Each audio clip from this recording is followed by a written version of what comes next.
"This surgery isn't for trainees," the chief laughed. Not a joke, not even a glance. Just a sentence tossed over his shoulder while a man on the table bled time away. Have you ever been dismissed so fast you started to doubt your own name? In places like this, it doesn't take a shout to crush you. It takes a smirk, a sideways look, the whole room pretending it didn't hear. It's 600 a.m. in Portland. The locker room hums with fluorescent lights. Coffee burns in the back of your throat. Your scrubs are plain, your badge is generic, and you can feel every pair of eyes deciding you don't belong before you've said a word. What makes this story different is that the mistake isn't just personal, it's deadly. Because when ego runs the room, people stop speaking up and patients pay for the silence. Stay to the end, and you'll learn how to hold your ground when power tries to erase you. Like the video and comment where you're watching from. And don't blink when the director walks in and says, "You don't know her. You do not know her." The words hung there for half a second, long enough to make a room full of confident people forget how to breathe.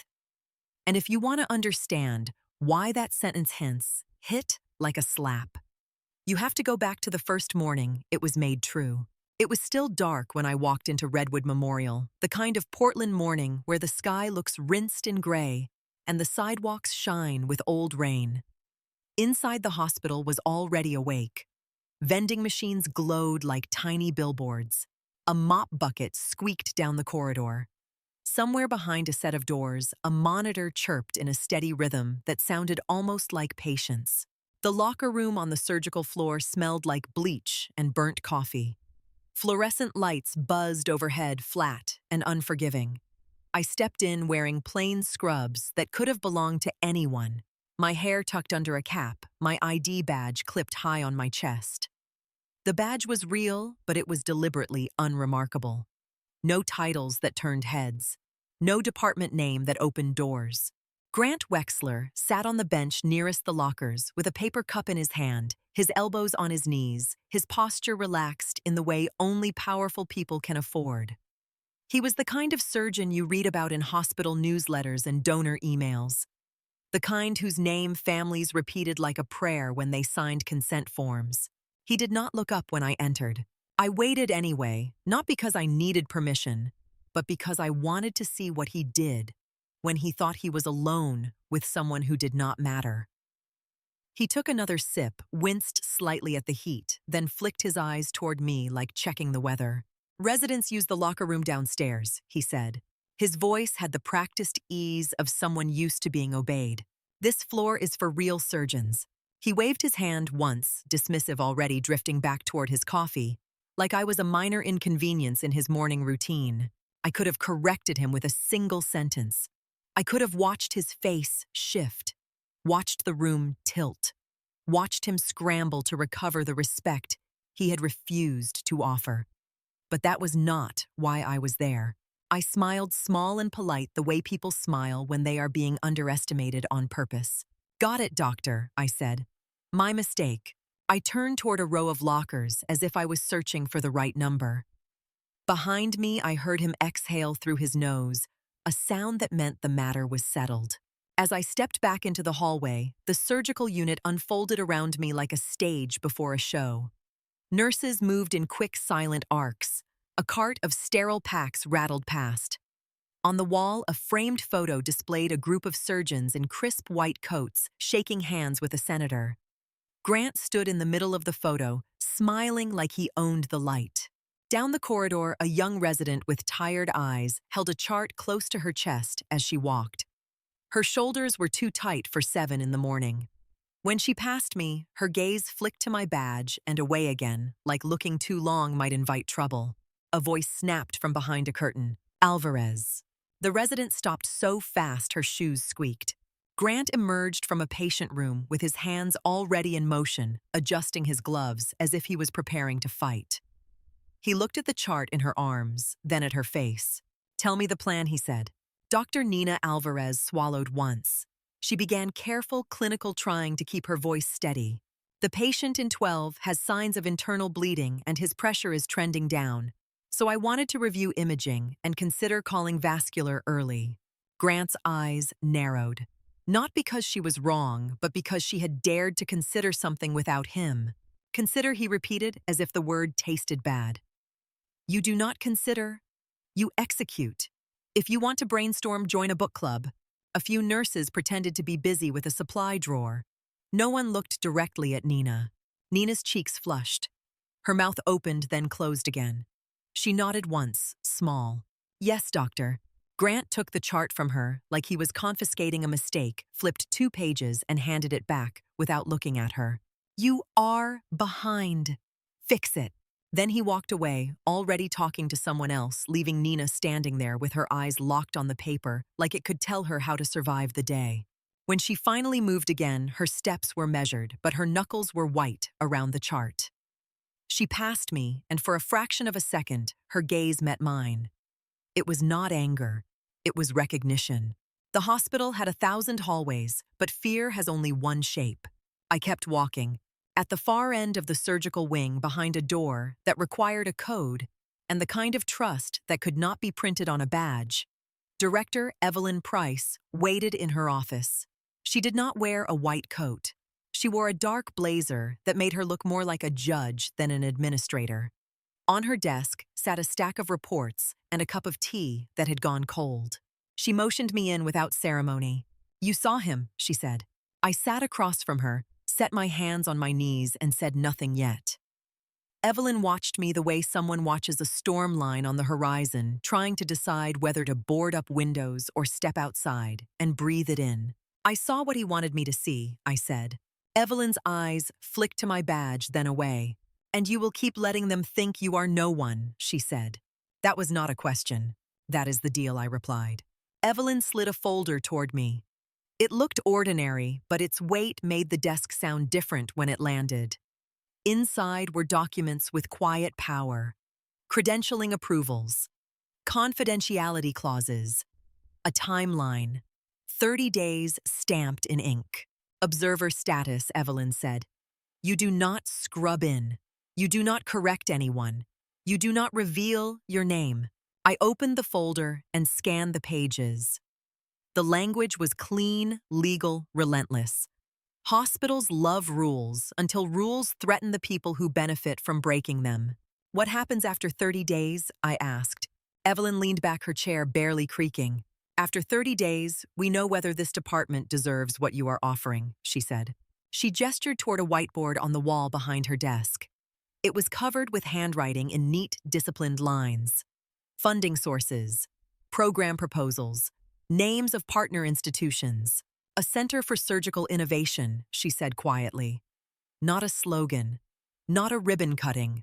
A real center. Research money, simulation labs, training that does not grind people down just to prove they can survive it. Her voice softened on the last word. And if it is not deserved, I asked. Evelyn's jaw tightened. For a moment, she looked tired in a way that had nothing to do with sleep. Then I stopped pretending outcomes are the only thing that matters, she said. She did not have to say Grant's name. It sat between us anyway. I turned a page in the folder and found my own file, clipped inside the sanitized version the hospital had agreed to keep sealed. My photo was there, older than I felt my eyes steady. There was a line that named the method people whispered about at conferences, the Knox method, and a list of publications that made donors nod. The details were the kind people read to decide whether to respect you before they have to. I closed the folder. You are asking me to walk into a machine that protects him, I said. Evelyn's gaze did not flinch. I am asking you to show me what it costs, she said. Not in rumors. Not in complaints that disappear into human resources. I need to know what happens in the rooms where no one thinks anyone important is listening. She paused, then added softer. And I need someone he cannot intimidate. The corner of my mouth lifted, not quite a smile. You mean someone he does not recognize? Evelyn nodded once. Exactly. She stood and walked to the window overlooking the ambulance bay. A rig idled below red lights reflecting off wet pavement. A paramedic leaned against the doors, rubbing his hands together for warmth. People think power looks like volume, Evelyn said. Like shouting, like throwing things. But power in hospitals looks like silence. It looks like a resident deciding not to speak. It looks like a nurse changing assignments so she does not get screamed at for catching a mistake. She turned back to me. You have been in places where silence kills fast, she said. Out there, you do not have the luxury of ego. Here, ego wears a badge and calls itself excellence. I did not argue. I had learned a long time ago that the fastest way to expose a culture was to let it perform. Evelyn reached into a drawer and pulled out a small laminated card. She placed it on the desk between us. It was a simple policy statement printed in plain language and signed at the bottom by the hospital board. Patient Safety Override. Any team member can pause a procedure if they identify a critical risk. We have policies, Evelyn said. We just do not enforce them when they make the wrong people uncomfortable. I picked up the card and ran my thumb over the laminate, feeling the smoothness. Words are always smooth. It is consequences that have edges. I will do it, I said. Evelyn exhaled, and for the first time that morning, her shoulders dropped slightly like she had been bracing for impact. One more thing, she said. We do not want people performing for you. We do not want them putting on a show because they think a legend is watching. Legend, I repeated. Evelyn's mouth tightened, almost amused. In this building, names travel faster than blood, she said, even when people pretend they do not. She walked back to her desk and tapped the folder. So you will be Harper Knox on paper, and nobody in the halls will hear it. You will be plain scrubs, blank badge, quiet eyes. You will be exactly what they think they can ignore. I clipped the folder closed, and slid it into my bag. And when they ignore me, I said, I will be listening. Evelyn opened the office door for me. Welcome to Redwood Memorial, she said. In the hallway outside, the day had fully started. Phones rang behind desks. A child cried somewhere down the corridor. A nurse called out a room number, and 2 orderlies turned a stretcher toward an elevator without breaking stride. As I walked back toward the surgical wing, Grant's voice carried from an open doorway sharp as metal on metal. Alvarez, move. Nina's shoes scuffed on the tile. She hurried past with a tray of instruments, her eyes fixed straight ahead, like looking left or right might cost her something.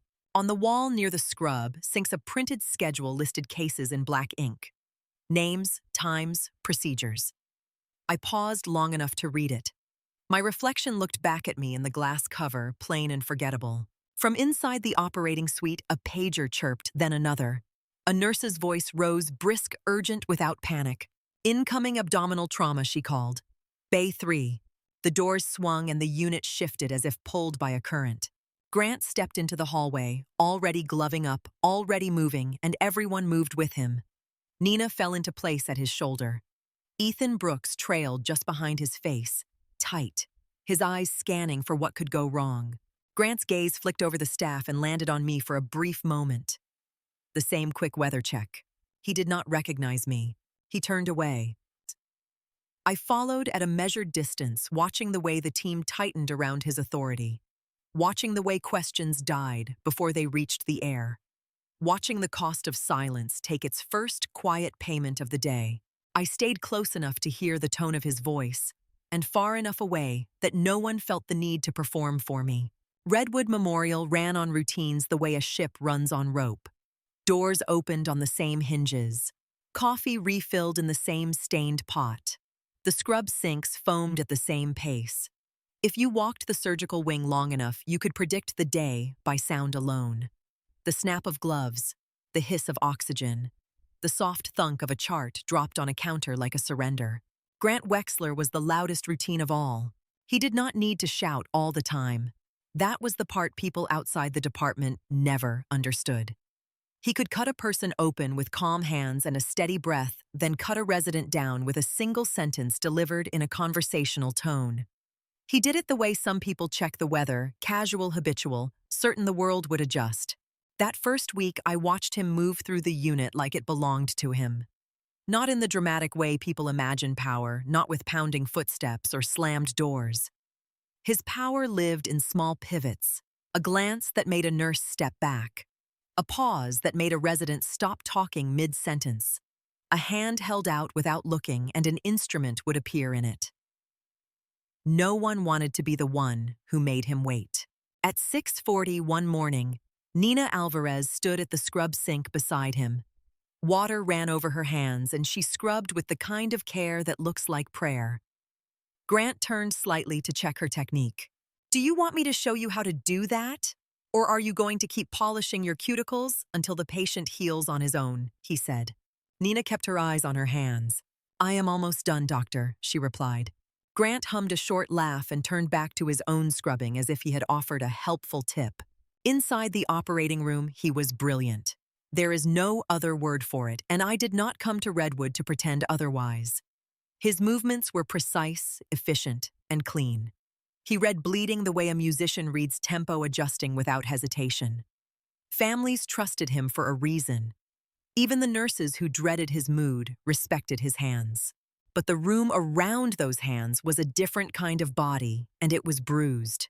In one laparotomy, a junior resident named Caleb hesitated over a suction tip just long enough to check his angle. It was not incompetence. It was caution. Grant held his gaze for a beat. "If you are waiting for the blood to introduce itself, you are already behind," Grant said. Caleb flushed red under his mask. "Sorry, doctor." Grant took the suction from him and did the job in 2 seconds, then handed it back like he was returning a toy. "Try to keep up." On the far side of the table, the charge nurse, Dana Reed, kept her face blank. She had worked long enough to learn that reactions were fuel. Later, when the patient was stable and the room was quieting, I saw Dana step into the hall and breathe out through pursed lips, slow and controlled. Her hands trembled slightly as she retied a mask. Nina slipped past her and whispered, barely audible, "You okay?" Dana nodded once. "I am fine," she said, not looking at Nina. Then she added softer, "Do not give him anything." Give him anything meant emotion resistance, proof that he could move you. That afternoon, I stood in the corner of a conference room where the residents gathered for a case review. Grant stood at the front with scans projected on the wall. He held a laser pointer like a conductor holds a baton. "Here is the problem," he said. "The problem is not the anatomy. The anatomy is honest. The problem is you." A few residents forced smiles, the kind that land wrong on the face. Nina sat near the middle with her notebook open, pen poised. Her handwriting was tight and neat. When Grant asked a question, she answered fast, correct, and cautious, every sentence trimmed down to avoid sounding like she was claiming space. Grant asked Ethan Brooks about a complication from last week. Ethan was older than the others, a senior resident with a steadier posture. He spoke with care. "We had unexpected bleeding from the branch vessel's doctor, and we controlled it with packing and clip ligation." Grant nodded as if he agreed, then tilted his head. "And if you had been paying attention during your first year, you would have anticipated it," he said. "Unexpected is what people call it when they did not think ahead." Ethan's jaw tightened. "Yes, doctor." Grant turned his gaze to the whole room. "I am not here to make you feel good," he said. "I am here to make you competent. If you cannot handle feedback, you cannot handle surgery." He said feedback, but he meant domination. When the meeting ended, the residents filed out quietly. Nina stayed behind for a moment, gathering her papers in a slow, careful way, as if moving too fast might draw attention. Ethan waited for her near the door. "You did fine," he murmured. Nina let out a breath that sounded like it had been trapped in her chest for hours. "Fine does not matter," she whispered back. "He wants perfect." Ethan's eyes flicked toward the hall, then back to Nina. "He wants control," Ethan said. Nina looked down at her notebook, then up at him. "Same thing," she replied. They did not see me watching from the corner, or if they did, they pretended they did not. In a place like this, pretending is a skill that keeps you employed. By the end of the first week, I knew the rhythms of the department the way you learn a new city. Where people walked faster, where voices dropped, where doors closed softly instead of swinging, the lounge where nurses ate without talking, the corner near the supply room where residents traded information in low tones like they were passing contraband. I also saw how the hospital itself protected Grant without ever saying his name out loud. On Friday, I sat at the back of a donor luncheon in a glass conference room overlooking the river. I did not belong there. My badge did not open those doors. But I had learned that in hospitals, if you carry a clipboard and look like you are in a hurry, you become invisible in a useful way. Grant stood at the front of the room in a tailored suit, hair combed, voice warm. It was a different man. The same hands, the same eyes, but the edges were sanded down. He talked about community, about excellence, about saving lives. The donors nodded, satisfied and proud. A board member leaned toward Evelyn Price, who sat near the end of the table, and whispered something I could not hear. Evelyn's smile did not change, but her fingers tightened on her water glass. Grant finished his speech and accepted applause with an easy grin. He told a story about a patient who had survived against the odds, and the room leaned in like he was telling them about a miracle. He did not mention the residents who had stayed late to prep the case. He did not mention the nurse who had caught a medication error at 2 in the morning. He did not mention the culture that made people speak in whispers. After the luncheon, Grant passed by Evelyn and gave her a light tap on the shoulder. "Good turnout, Evelyn," he said. "You are welcome." Evelyn held her smile. "Thank you, Grant," she replied. Grant walked away satisfied. Evelyn did not move for a moment. When she finally stood, her shoulders were straight, but her eyes looked tired in a way that did not belong to the time of day. Later that evening, she found me in a quiet corridor near the staff elevators. "Well," she asked. Her voice was calm, but it carried a weight. "He is a brand," I said. Evelyn nodded. "And brands bring money," she said. "Brands also hide rot," I replied. Evelyn held my gaze. "Keep watching," she said. The second week brought the moments that are harder to see unless you know where to look. A nurse tried to call a timeout when the patient's allergy band did not match the chart. Her voice was polite, careful. "Doctor, can we confirm the antibiotic?" Grant did not look up. "We are confirming it by giving it," he said. "Move." The nurse's lips parted. She stopped herself. Her hands moved faster. A medical student asked a question about suture choice, and Grant answered without cruelty, but with something worse. "If you have to ask, you are not ready," he said. The student's face fell. The room moved on. During a trauma activation, the emergency department called upstairs for surgical consult. Nina reached the bedside first, scanned the patient, and began rattling off findings to Ethan. Her voice was steadier there because urgency leaves less room for fear. "We need a fast exam now," she said. "Get blood in the room. Call anesthesia." Grant walked in and the temperature changed. He looked at Nina. "Why are you talking?" he said. Nina froze for half a second. "I was updating Ethan on the assessment, doctor." Grant leaned in slightly close enough that I could see the pulse in Nina's neck. "Your job is to do what you are told," he said, "not to narrate." Nina's cheeks flushed. She stepped back. Ethan slid forward, taking the words from her mouth like he was pulling her out of traffic. "Patient is unstable," Dr. Ethan said. "Suspected internal bleed." Grant nodded, satisfied that the information now belonged to him. "Good," he said. "Let us work." The patient survived. Grant's hands did what they always did. The family cried with relief. Someone in administration sent an email the next morning, praising the surgical team and highlighting Grant by name. In that email, Nina was a line item. Ethan was a line item. Dana was not mentioned at all. I began to understand how a place like this stays the same for years. Not because people do not see the problem. They see it every day.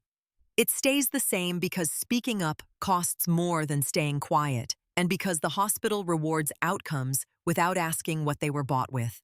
One night, after a long day of observing, I sat in the resident lounge with a cup of coffee that tasted like metal. The room was dim, lit by a single lamp in the corner. Nina came in quietly, shoulders slumped, hair escaping her cap. She did not notice me at first. She opened the fridge, stared at it as if it might offer her a different life, then closed it again. She leaned against the counter and pressed her fingers to her forehead. Ethan stepped in behind her. "You should go home," he said. Nina let out a soft laugh that had no humor in it. "Home is just where I think about coming back," she said. Ethan hesitated, then lowered his voice. "You know you are good, right?" Nina's eyes flicked up. "If I was good, I would not feel like this," she said. "I would not be scared to speak in the room."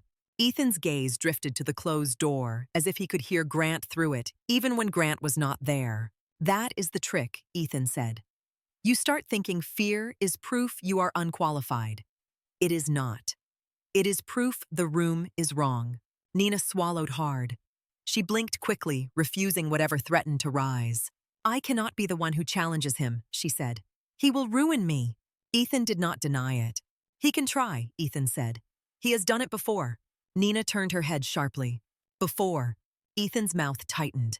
You do not want the details, he said. Nina stared at him. I do, she said. Ethan took a breath. Last year, a resident questioned him during a case. It was a reasonable question. Grant made it personal. The resident got moved to nights for months. No explanation. Just a schedule that punished him until he quit. Nina's face went still. That is not teaching, she whispered. Ethan looked down at his hands. No, he said. It is control. I sat silent in the corner, coffee cooling in my cup, my badge catching the lamplight like a dull coin. Nina's eyes finally landed on me, and for a moment, I saw something like embarrassment cross her face, as if she had spoken too freely in front of a stranger. Then she looked at my plain scrubs and the generic badge, and the guarded neutral expression I had practiced, and she relaxed slightly. A stranger without rank was not a threat. A stranger without rank was safe. She nodded at me, a small acknowledgement, then turned back to Ethan. We just keep taking it, she said. Ethan's response was quiet. We keep living through it, he said. Nina picked up her bag. I have to sleep, she said. Or pretend to. She walked out. Ethan lingered for a moment, then followed. The room went still, again filled only with the hum of the vending machine and the faint buzz of fluorescent lights in the hallway. I finished my coffee and stood. In the corridor outside the surgical board was posted behind glass. Cases listed in neat black text. Names assigned. Times locked in. I scanned it out of habit now the way you scan the sky for weather. Then I saw a new entry handwritten in thick marker, added at the bottom, like a warning that had been rushed. Ruptured aortic aneurysm, emergency add-on. The time slot beside it was blank. In the distance, a pager chirped once, then again, sharp and insistent. A nurse's voice rose from the charge desk, controlled but tight. They are bringing him up now, she said. We need the team. Footsteps quickened around me. Doors opened.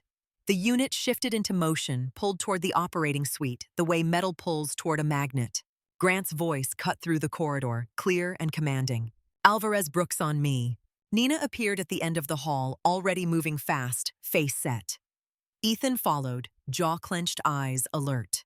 I stepped aside to let them pass, then fell in behind the flow, my badge still plain, my name still unspoken, the hospital bright and humming as it always was. Somewhere ahead, a patient was arriving with a clock inside his body that could not be negotiated with. The trauma elevator doors opened on the surgical floor, and the air changed. Downstairs, the emergency department carried chaos in plain sight. Up here, chaos wore a mask of order. The corridors were brighter, quieter, and full of people moving fast without running, as if speed itself had to be polite. A stretcher rolled out of the elevator with a man strapped down beneath warm blankets that could not warm what was happening inside him. His skin had the gray sheen of someone losing a battle he did not know he was fighting. An oxygen mask fogged with each shallow breath. A bag of blood swung from an IV pole, like a pendulum keeping time.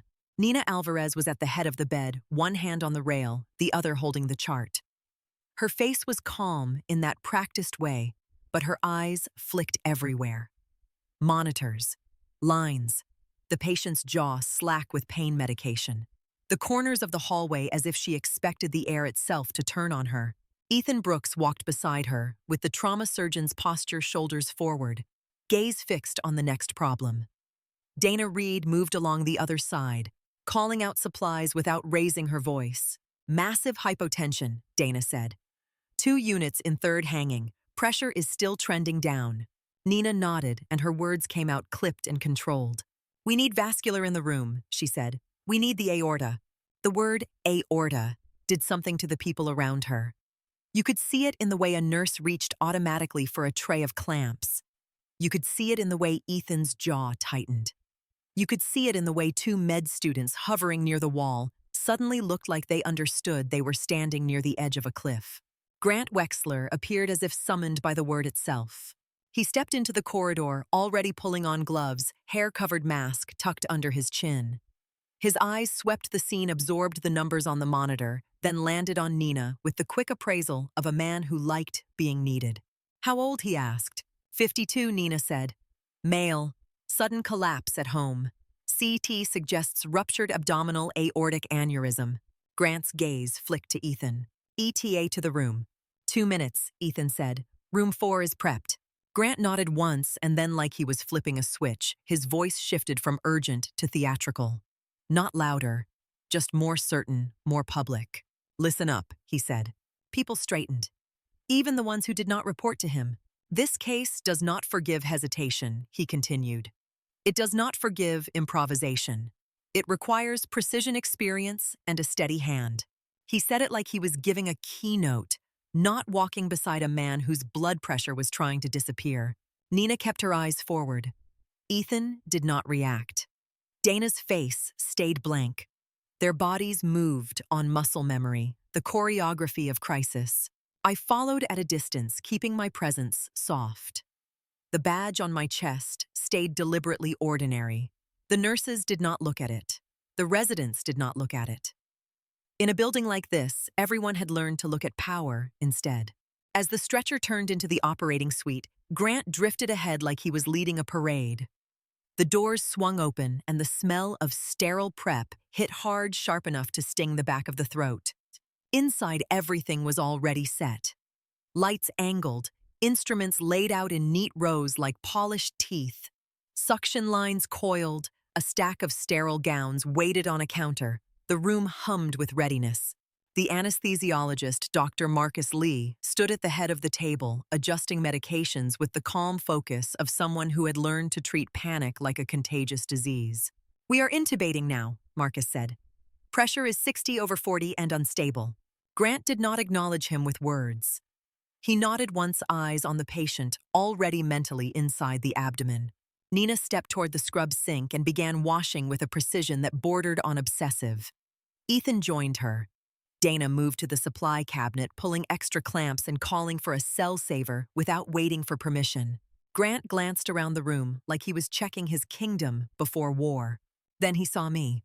His eyes paused on my plain scrubs, my generic badge, and the lack of familiar arrogance in my posture. He did not know where to place me, and in his world, anything unplaceable became disposable. What are you doing here? He asked, his voice low enough to feel like a private correction. I am observing, I replied. Assigned by administration.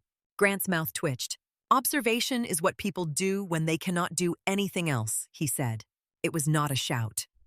It did not need to be. The room heard it anyway, the way people hear a siren, even if it is far away. He took a half step toward me. Trainees watch from the gallery, he said. This surgery is not for trainees. The word trainees landed like a stamp. A med student near the wall flinched as if Grant had spoken directly to him. Nina's hands paused at the sink for a fraction of a second, then resumed scrubbing. Ethan kept his eyes on the water. I held Grant's gaze without challenging it. The promise I had made to Evelyn Price sat in my throat like a pill that would not go down. Understood, doctor, I said. I will watch from upstairs. Grant's shoulders loosened, satisfied. He turned away as if the issue was resolved, as if I was no longer a person. Good, he said. Maybe you will learn what real surgery looks like. Dana moved past him without expression, setting a tray down harder than necessary.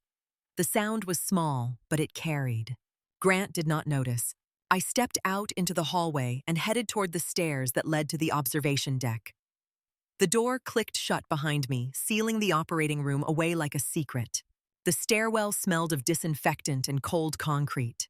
My footsteps echoed.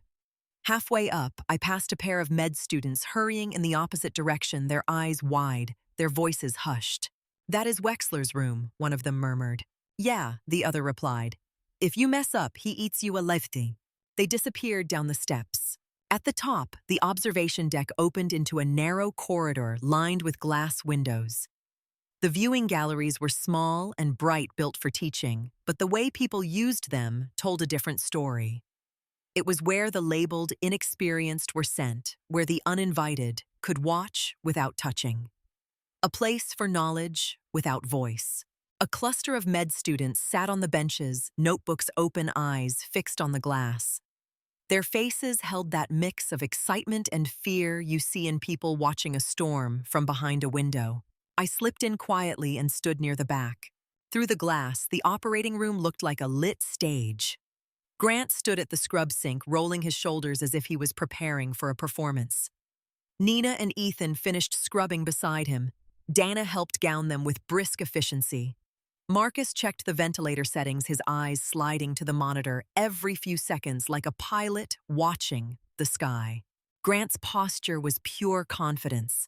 Not the confidence of competence alone, but the confidence of someone who had never been held accountable for the harm he caused on the way to being right. A nurse handed Grant his gloves. He snapped them on with a practiced flick. "Time," he said. Marcus responded automatically. "Time noted," Marcus said. "Induction complete. We are stable enough to start, but he is tenuous." Grant stepped to the table. "Scalpel," he said. The first incision opened the abdomen and the room tightened. Blood welled. Suction roared. The team moved with disciplined speed. Grant's hands were clean and steady. He cut through layers with the confidence of a man who knew where the danger lived. For the first 15 minutes, everything looked like the story the hospital liked to tell about him. Brilliant. Efficient. Unshakable. The med students leaned forward. One whispered something about how fast he was. Another scribbled notes as if speed itself was the lesson. I watched different things. I watched the way Nina's shoulders rose slightly each time Grant spoke. I watched how Ethan's eyes kept darting to the monitor and back to Grant's hands as if he was tracking two threats at once. I watched Dana's face controlled and professional, and the tiny tension at the corners of her mouth that never left. Grant exposed the aorta. He clamped and suctioned and packed in a rhythm that looked almost effortless. The aneurysm came into view, ugly and swollen, a ticking bomb that had already started to go off. Grant's voice stayed calm. "Suction," he said. "Retractor. Clamp." Nina handed instruments and followed orders without hesitation. Her hands were skilled. Her movements were exact. She looked like she belonged, and yet she moved like she was bracing for impact. Marcus called out numbers as the pressure dipped and rose. 72 systolic, Marcus said. Pulse 120. Grant did not look up. "Hold," he said. He reached the moment that always separates routine from danger. Vascular control. Clamp placement that decides which organs stay fed and which go dark.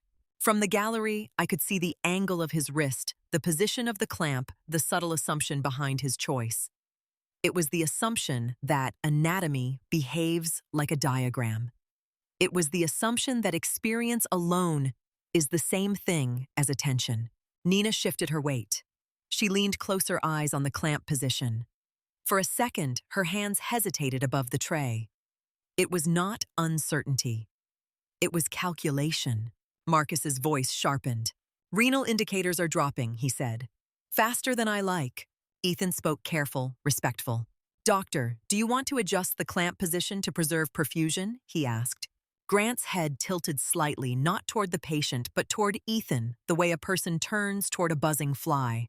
"I know what I am doing," Grant said. His tone was quiet, almost conversational. The room heard the warning anyway. Ethan's jaw clenched. He nodded once. "Yes, doctor." Nina's eyes flicked toward Ethan, then back to the clamp. Marcus spoke again. "Pressure is slipping, Grant. 68, 65. Grant's hands moved faster, but his decisions did not change. He pressed forward, locked into the method that had carried him through 1,000 cases. Nina swallowed. Her throat moved visibly under her mask. She opened her mouth, then stopped. The silence was not empty. It was crowded with everything she did not dare say. I could read her thoughts in the tension of her posture. She knew another way. She had seen it in papers and presentations and whispers between residents late at night when they talked about surgeons who did not teach by breaking people. She knew the method that adjusted clamp placement to protect the kidneys, the method that treated the body like a living landscape instead of a textbook illustration. The Knox method. My method given a name I did not choose, used by people who sometimes did not know where it came from, dismissed by men who could not stand the idea that innovation might come from somewhere other than their own hands. Nina's eyes lifted for a moment, not toward Grant, but toward the glass. Toward me. It was quick, almost accidental, but there was something in it. Not recognition of who I was, but recognition of what I was not. I was not part of his hierarchy. I was not someone she had to please. I was simply someone watching. Her gaze dropped back to the patient. Nina said. Her voice was quiet. It carried anyway. Grant did not respond immediately. His hands stayed in motion. He did not grant her the courtesy of a pause. Nina repeated slightly louder. There is an alternative clamp strategy that maintains renal perfusion. The Knox technique. Grant's hands stopped for half a heartbeat. Then he laughed. It was a short sound, sharp and dismissive, the laugh of someone batting away a challenge. That method is experimental nonsense, he said. Popular with field surgeons who get lucky and call it skill. We practice real medicine here. Nina went still. Marcus's eyes flicked up, then back to the monitor. Pressure is dropping, Marcus said. 60, 58. Grant's laugh had vanished. His voice hardened. Do not speak over me, he said to Nina. Focus on your job. Nina's eyes shone with something that looked like anger and fear blended together. She nodded once and looked down at the tray. Yes, doctor. The room moved again, but the movement had changed. It had become smaller, tighter, more desperate. The kind of movement you see when a team is doing what they are told while watching the edge crumble. From behind the glass, the med students stopped whispering. Their pens froze. They stared at the monitor now, not at Grant's hands, because even they could feel it. Something was slipping. I kept my face neutral. My hands rested on the railing. The promise to Evelyn pressed against the only thing that mattered in that moment. The man on the table whose organs were starting to starve. Marcus's voice rose again. We are losing him, he said. He is crashing. Grant's shoulders tightened. He leaned in closer, pushing harder, as if force could substitute for adaptation. Clamp, he snapped. Suction. Retractor. Dana's hands moved smoothly, but her eyes flashed once toward Nina, and in that look was a question that no one spoke out loud. Are we really doing this? Nina's fingers trembled slightly as she passed an instrument. Ethan's lips pressed into a line. The monitor alarm sharpened into a scream. And behind the glass, in the bright, narrow gallery where trainees were supposed to learn by watching, I felt the room below reach the point where watching stopped being passive and started being unbearable. The glass did not mute the sound the way people thought it would. It softened it, sure. It turned voices into a blur and footsteps into dull thuds. But alarms still cut through. The monitor's scream found every seam in the building and slipped through like smoke. Inside the operating room, Grant Wexler leaned closer over the open abdomen, his shoulders tight, his movements fast. The lights above him were so bright, they made his skin look washed out, almost unreal. The red beneath his hands looked painfully real. Marcus Lee's voice came again, sharper now, forced calm, stretched thin.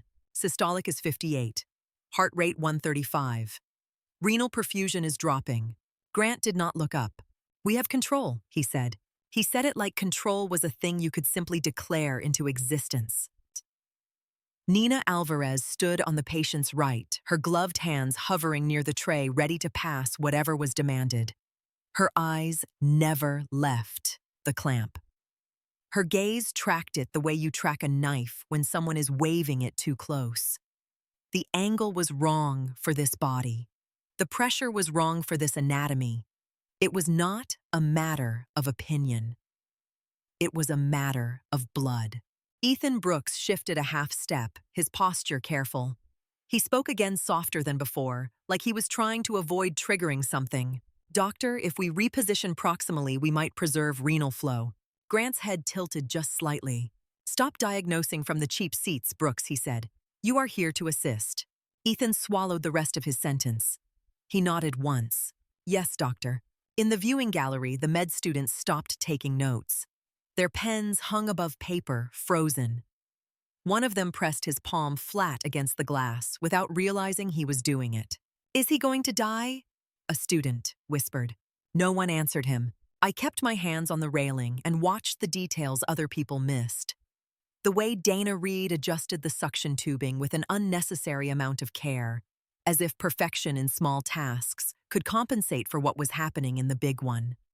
The way Marcus's shoulders rose and fell as he controlled his own breath like he was keeping panic out of the room by refusing to let it enter his body. The way Nina's fingers trembled once when she set an instrument down, then steadied again as if she had slapped her own fear. Grant made a clean cut through the aneurysmal sac. Blood surged. Suction roared louder. A nurse swabbed quickly. Dana's voice stayed level. Suction at max. Clamp ready. Grant's hands moved with ruthless efficiency. He was not incompetent. That was the maddening part. He was brilliant in the ways the world rewarded. His technique was smooth, confident, rehearsed by decades. He had saved many people that way. He had also gotten used to the idea that saving people excused everything else. Marcus called out again. Pressure 55/38. We are not holding. Grant's jaw clenched. He reached deeper, adjusted his grip, and pushed on as if speed could replace strategy. Give me another unit, he said. Marcus's eyes flicked to the nurse at the anesthesia cart. Open it. The nurse moved fast. In that movement, I saw the thing that fear does. It turns every person into a pair of hands. It reduces everyone to compliance. It strips out the part of the brain that speaks up, the part that questions the part that says, stop. A nurse near the instrument table opened her mouth, then shut it. She glanced at Dana. Dana did not nod. Dana did not shake her head. Dana did nothing at all. Dana had learned what survival looked like in this room. Nina's eyes lifted for half a second to Ethan, then to Marcus, then back to Grant. She was triangulating, searching for a crack in the hierarchy where truth could slip through. Sir, she said quietly. Grant did not respond. Sir, she said again louder. This time his hands paused for a heartbeat. He did not look at her. He did not have to. The pause alone was a warning. Nina took the opening anyway. Her voice remained respectful, her words trimmed down to something that could not be accused of ego. We are losing renal flow. The clamp placement is too high for this anatomy.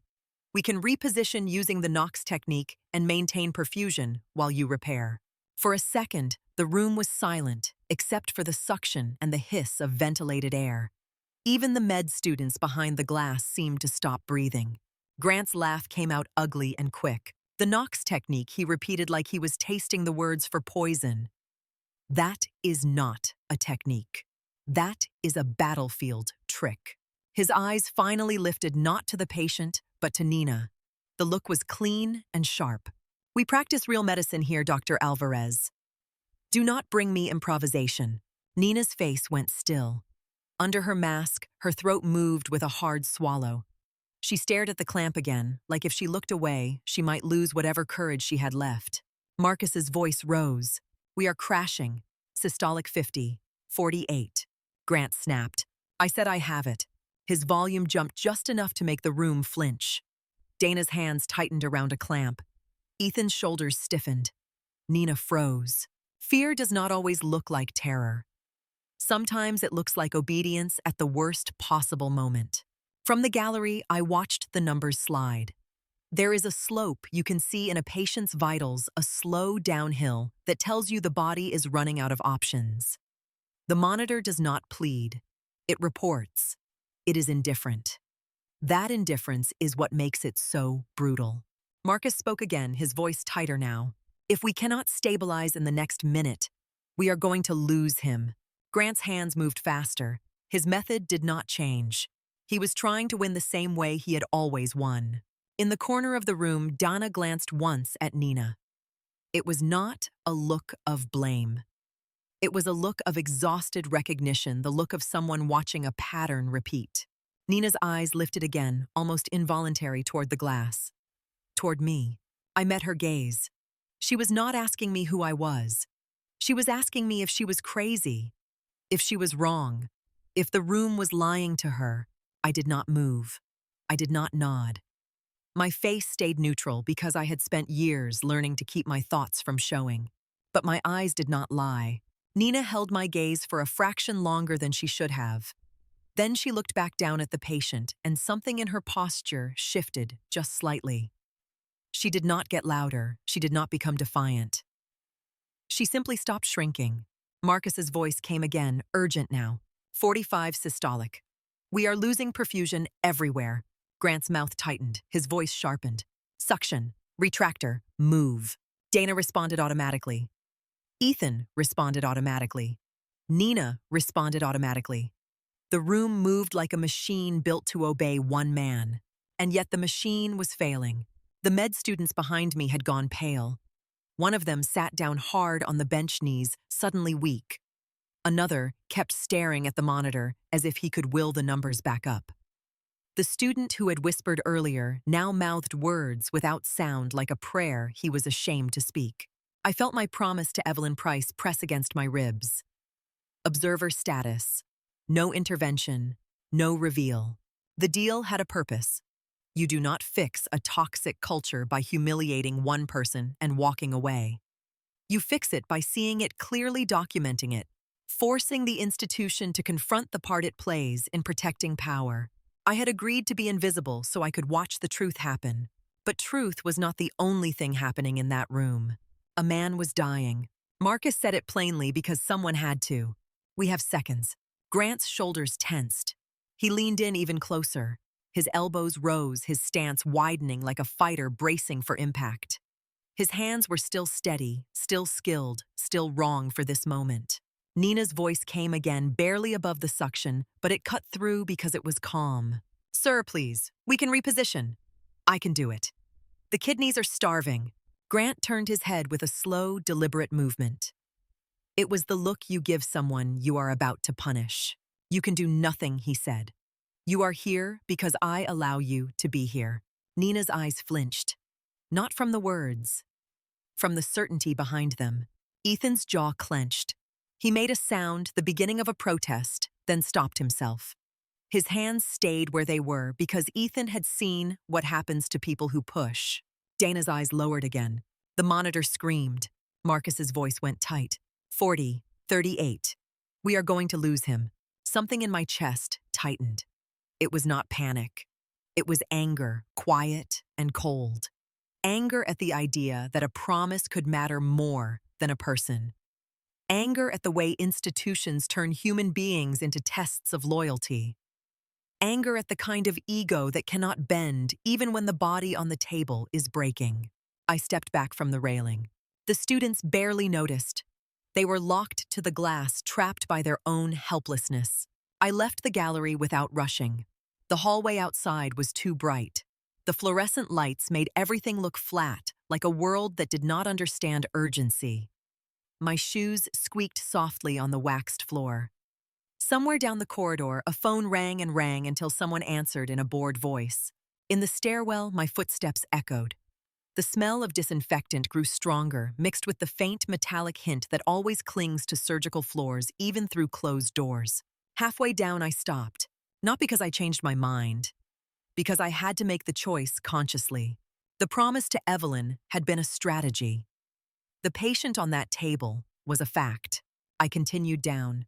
At the bottom, the operating suite doors were ahead, double doors with small windows that never showed enough. The hallway outside them was crowded with that particular stillness you see near an operating room when things inside are going wrong. People moved quickly, but their faces were tight. A tech rolled an extra cart toward the doors, then hesitated as if the air on the other side might bite. Dana's voice leaked through the door, muffled but tense. Clamp. Marcus's voice followed. We are not holding. Grant's voice sharper. Move. I pushed through the first set of doors into the scrub area. The air hit me warmer, heavier. The smell of iodine and sterile soap. The sound of water running. The sharp snap of latex. A circulating nurse looked up, startled to see me. Can I help you? She asked. I did not answer her with a story. I answered with a request. Scrub sink, I said. She hesitated. Her eyes flicked to my badge, then away, uncertain. I could see the question forming behind her eyes. Who are you? Do you belong? Do I get in trouble for letting you? The alarms on the other side of the door screamed again, and her hesitation cracked. This one, she said, pointing. I stepped to the sink and turned on the water. It poured over my hands, hot and relentless. I reached for the scrub brush. The soap bit into my skin with its harsh antiseptic sting. I scrubbed in silence, fast but thorough, the way you do when time matters and sloppiness costs lives. Behind the door, a voice rose high with strain. Systolic 35. Marcus. Grant, we are losing him. The scrub brush moved faster. The nurse who had pointed out the sink stood frozen, watching me. She was not sure if she should stop me. She was not sure if she should help. That uncertainty was the shadow of Grant's culture. Even outside the room, his authority trained people to doubt their own judgment. I rinsed. I scrubbed again. I rinsed again. My hands were raw under the water. A door opened somewhere nearby, and a masked figure stepped out briefly, eyes wide. He saw me at the sink and paused, then kept moving. No one spoke. No one wanted to create a scene in the hallway when a man's life was unraveling behind the wall. I finished the scrub and held my hands up, water dripping from my fingertips, and waited for a gown. A nurse stepped forward without being asked. She had the quick movements of someone who had been trained to respond to competence. She pulled a sterile gown from the pack and helped me into it with practiced efficiency. Gloves, she said softly, still not looking at my badge. I slid my hands into the gloves. The alarm screamed again, and this time the sound seemed closer, as if the room itself was leaning toward collapse. I walked to the operating room doors. Through the small window, I saw Grant's shoulders hunched over the table, saw Nina's rigid posture at his side, saw Ethan holding tension in his hands, saw Dana's face tight behind her mask. I saw Marcus at the head of the bed, his eyes locked on the monitor like he was watching a plane stall. I put my gloved hand on the handle. For a brief moment, the hallway behind me felt very far away. The rules, the titles, the politics, the careful strategy Evelyn and I had built. The handle turned under my palm. The door opened. The door opened and the operating room swallowed me whole. Heat hit first, the warm breath of lights and bodies working too hard. Then sound. Suction roaring like a storm drain. Metal instruments clicking. The ventilator hissing in steady mechanical patience. Over it all, the monitor's alarm, high and relentless, the kind of sound that does not ask for permission. Grant Wexler's head snapped up the moment I crossed the threshold. His eyes went wide with a fury so clean it looked almost professional. "What the hell is she doing in here?" he barked. No one answered him. Not because they agreed, but because the room had learned the cost of speaking at the wrong time. Harper Dana Reed said low and quick, more warning than greeting. I kept my hands up, gloved and sterile, and walked to the table without rushing. A dying room can smell urgency. It can smell fear. Rushing feeds both. I moved like the only thing that mattered was the patient, because it was. Marcus Lee stood at the head of the bed, eyes locked on the monitor. Sweat beaded at his hairline under his cap. "Systolic 38, Marcus said. "I am running out of room." Grant took a step toward me, blocking the table with his body, like he could physically stop what was happening. "Get out," he said. "Security." His voice punched the word security into the air like it was a button he could press to return the world to obedience. I did not look at him. I looked at the abdomen, at the clamp placement, at the darkening tone of tissue near the kidneys. I looked at the way the field was fighting back, the way the body was telling the truth Grant refused to hear. "Your proximal clamp is too high," I said. Grant's mouth opened in disbelief, then curled. "You do not talk to me in my room," he said. I spoke to Marcus instead. "How long has renal perfusion been dropping?" I asked. Marcus flicked his gaze toward the renal indicators, then back to me. 4 minutes severe, he said. It started trending down before that. 4 minutes was a lifetime inside an organ that lives on blood. I turned my head slightly toward Nina Alvarez. She was rigid beside the tray, eyes shining with panic she was trying to hide. Her hands hovered over instruments like she was afraid to choose the wrong one. "Clamp," I said to her. "The long debakey." Nina blinked once. Her eyes darted to Grant, then back to me. She did not move. Grant snapped. "Alvarez, do not you dare." Nina's throat moved with a hard swallow. She looked like someone standing between a firing line and a door. I met her gaze steady, not pleading, not commanding, just clear. Her fingers moved. She lifted the clamp and held it out. Grant lunged forward. "Put that down," he said. Dana's voice came sharp for the first time. "Doctor, the pressure is 35, she said. Grant ignored her. "This is my case," he said. and his voice cracked with the effort of forcing the world to obey him. Ethan Brooks stood opposite Nina, his hands tight around a retractor. His eyes looked like they were searching for a rule that would save them all. Harper, Ethan said quietly, like my name might be a mistake. I did not correct him. Names were not the point. I leaned in closer and spoke so the room could hear without it sounding like a fight. We can argue after he lives, I said. Marcus, I need pressure support now. Marcus did not hesitate. He had been waiting for someone to make a decision that matched what his monitor was already screaming. I am on it, Marcus said, and his hands moved to the meds.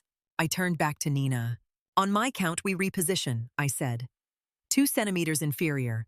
Reduce pressure on distal clamp. Keep suction ready. Nina's breathing came fast under her mask. She nodded once. Grant stepped between me and the field, his eyes burning. Do not touch my patient, he hissed. Dana spoke again, stronger now, anchored by the numbers that could not be intimidated. Doctor, he is dying, she said. Grant's jaw tightened. The muscles in his neck stood out. For a moment, I thought he might physically shove me away. He had that kind of pride, the kind that thinks force is a substitute for being right. Then the monitor alarm rose to a pitch that made everyone flinch. Marcus said it flat with urgency. 32 systolic. The room went still, in the way people go still right before something breaks. Nina looked at Grant, waiting for permission she would not get. Ethan's eyes flicked to Dana, then to Marcus, then back to Grant, trapped. Dana's hands tightened around the suction tubing. She looked like she was one word away from doing something that could end her career. I took a breath and stepped closer, close enough that Grant could not pretend I was a nuisance in the corner. Grant, I said. It was the first time I used his name. It landed differently. It was not deferential. It was not hostile. It was direct. He glared at me. What he snapped. You have 90 seconds before permanent organ damage becomes the best case scenario, I said. If you want to keep doing it your way, you can. But your way is killing him. The words hit the room hard. Even through masks, I saw faces tighten. No one spoke like that to Grant. Not here. Grant's mouth twisted. Who the hell do you think you are? He said. Nina's hands trembled. I answered with action, not introduction. Nina, I said, now. She moved. In one smooth motion, she shifted the clamp as I guided her hands just enough to change the flow without losing control. It was not dramatic. It was precise. A small correction that makes a body stop slipping. Marcus's voice snapped toward Hope. Hold, 35, 40. The monitor's scream softened by a fraction. Dana sucked in a breath she had been holding for minutes. Ethan's shoulders dropped a hair, then tightened again. Grant stared at the field like it had betrayed him. What did you do? He demanded. I did not look up. I used the anatomy you are ignoring, I said. Marcus kept talking, numbers climbing in steady increments. 42 systolic, 48, 55. The room exhaled in pieces. Not relief yet. Not victory. Just the first inch of stability. Grant's eyes jumped from the monitor to my hands to Nina's hands as if he was trying to identify the trick. That is not standard, he said, the accusation sharp. Standard was failing, I replied. Nina kept working focused. Now her fear pressed into a corner of her mind where it could not touch her hands. She followed each instruction like stepping stones across a river. Angle your sutures 15 degrees, I said, watching the flow. Watching the tissue respond. Ethan shifted his retractor to give access without being asked. Dana adjusted suction without needing direction. Marcus steadied medications like the fight had finally become winnable. Grant's authority did not disappear, but it stopped owning the room. Competence did what hierarchy never could. It reorganized the air. Grant's voice rose again, ragged with anger. Security, he shouted. Get her out! A circulating nurse near the wall twitched toward the door, uncertain. Her eyes flicked to Dana, then to Grant, then to Marcus. The old reflex was still there. Obey the loudest voice. Dana stepped closer to the table, her posture firm. Not now, doctor, she said. Grant turned on her like a flame finding oxygen. Excuse me, he said. Dana did not back up. Her voice stayed controlled, but there was steel under it. His pressure is stabilizing, she said. We do not move anyone until he is out of danger. Grant stared at Dana as if he had never seen her before. Ethan spoke quick and careful, trying to bridge before something shattered. "Doctor, the numbers are improving," he said. "We can reassess after we secure the repair." Grant looked ready to explode. His eyes were wild, not with panic about the patient, but with panic about control. Marcus kept his gaze on the monitor and did not engage Grant's anger. "Systolic 65, Marcus said. "Renal indicators are improving." That sentence was a door closing on Grant's certainty. Grant turned back toward me, his voice low and dangerous. "Get out," he said. "After we close, you are done here. Fired, immediately." I kept working. Nina adjusted her grip. Ethan passed a suture. Dana placed a clamp. The repair held. Marcus's voice was steadier now, the edge easing off. 72 systolic, he said. "We are climbing." The monitor alarm fell silent. The room heard the silence and froze for a heartbeat, like people do when a storm stops mid-scream. Then the operating room filled with smaller sounds again. The normal sounds, breathing, instruments, the soft hiss of oxygen. Grant stared at the monitor, then at the patient, then at Nina. He looked like a man watching his worldview crack. He spoke to Nina sharp. "Did you follow her?" he demanded. Nina's chin lifted a fraction. Her voice was quiet, but it did not shake. "I followed the physiology," she said. Grant's eyes narrowed. "Physiology," he repeated, as if the word itself had insulted him. I stripped the bloodied gloves and pulled on a fresh pair without looking away from the field. "The kidneys are perfusing again," I said. "Keep the clamp where it is. Finish the repair." Grant's hands hovered over the patient as if he did not know whether to reclaim the case or retreat from it. His pride wanted to crush the challenge. His eyes wanted to look at the monitor and admit what it was saying. "You do not get to walk into my room and take over," he said. I did not answer him. I turned slightly toward Marcus. "Give me updated labs," I said. Marcus nodded, grateful for direction that matched reality. "On it." Grant's face tightened as if each normal instruction was another insult. He leaned toward me, voice low, venom controlled. "You are nothing here," he said. "You understand that. Nobody walks into my operating room and makes me look stupid." Dana's hands paused for a fraction of a second, then resumed. Ethan's eyes flicked up. Nina's shoulders stiffened again. The room held its breath, not because the patient was crashing now, but because Grant's anger was. I looked up at him for the first time since entering. Eye to eye, close enough to see the tiny vein pulsing at his temple. "Then make it about the patient," I said. "Not about you." Grant's mouth opened, and for a second, he looked like he might say something that would burn the last bridge he had. Instead, a voice came from the doorway. "Grant." The room turned as one. Director Evelyn Price stood just inside the operating room, mask pulled down, hair tucked back, eyes steady. She took in the scene in a single sweep, the stabilized monitor, the revised clamp position, the way Nina's posture had changed. The way Grant looked like he had been forced into a corner he did not know existed. Grant's face flushed beneath his mask. "Director," he said the word director, suddenly careful. Evelyn's gaze did not leave him. "Step away from the table," she said. Director Evelyn Price did not raise her voice, and somehow that made the order heavier. "Step away from the table." Grant Wexler held his position for a beat, hands hovering over exposed tissue, as if letting go would be the first crack in the wall he had spent decades building. His eyes flashed toward Marcus Lee at the head of the bed, looking for an ally in the only language he trusted, numbers. Marcus kept his gaze on the monitor. "He is stable for now," Marcus said. 72 systolic. Renal indicators improving. For now was doing a lot of work in that sentence. Everyone heard it. Grant's jaw tightened beneath his mask. "Director, I am in the middle of a repair," he said. "Whatever this is, can wait." Evelyn did not look at the patient first. She looked at the room, at Nina Alvarez's rigid shoulders, at Ethan Brooks's clenched hands, at Dana Reed's careful stillness, at the way even the circulating nurse near the door stood with her weight shifted, ready to disappear if the wrong person got angry. Then Evelyn's gaze returned to Grant. "Your resident can finish the closure," she said. "Step away from the table." Grant's eyes narrowed, the fury in them clean and personal. "This trainee violated sterile protocol and entered my operating room without authorization," he said. "She interfered with my case. I want her out. Trainee. The word landed and Nina's head dipped slightly, a reflex, as if the label carried its own gravity. Dana's eyes flicked toward the door again. Ethan's lips pressed into a line. Nobody moved. I kept my hands where they were steady over the field and waited. In a room like this, the most dangerous thing is often not blood loss. It is the story the person in charge tells about what is happening. Evelyn's expression did not change. You do not get to decide who is authorized in this room, Evelyn said. Not right now. Not when you were 30 seconds away from losing your patient. Grant's face flushed deeper, visible, even above the mask line.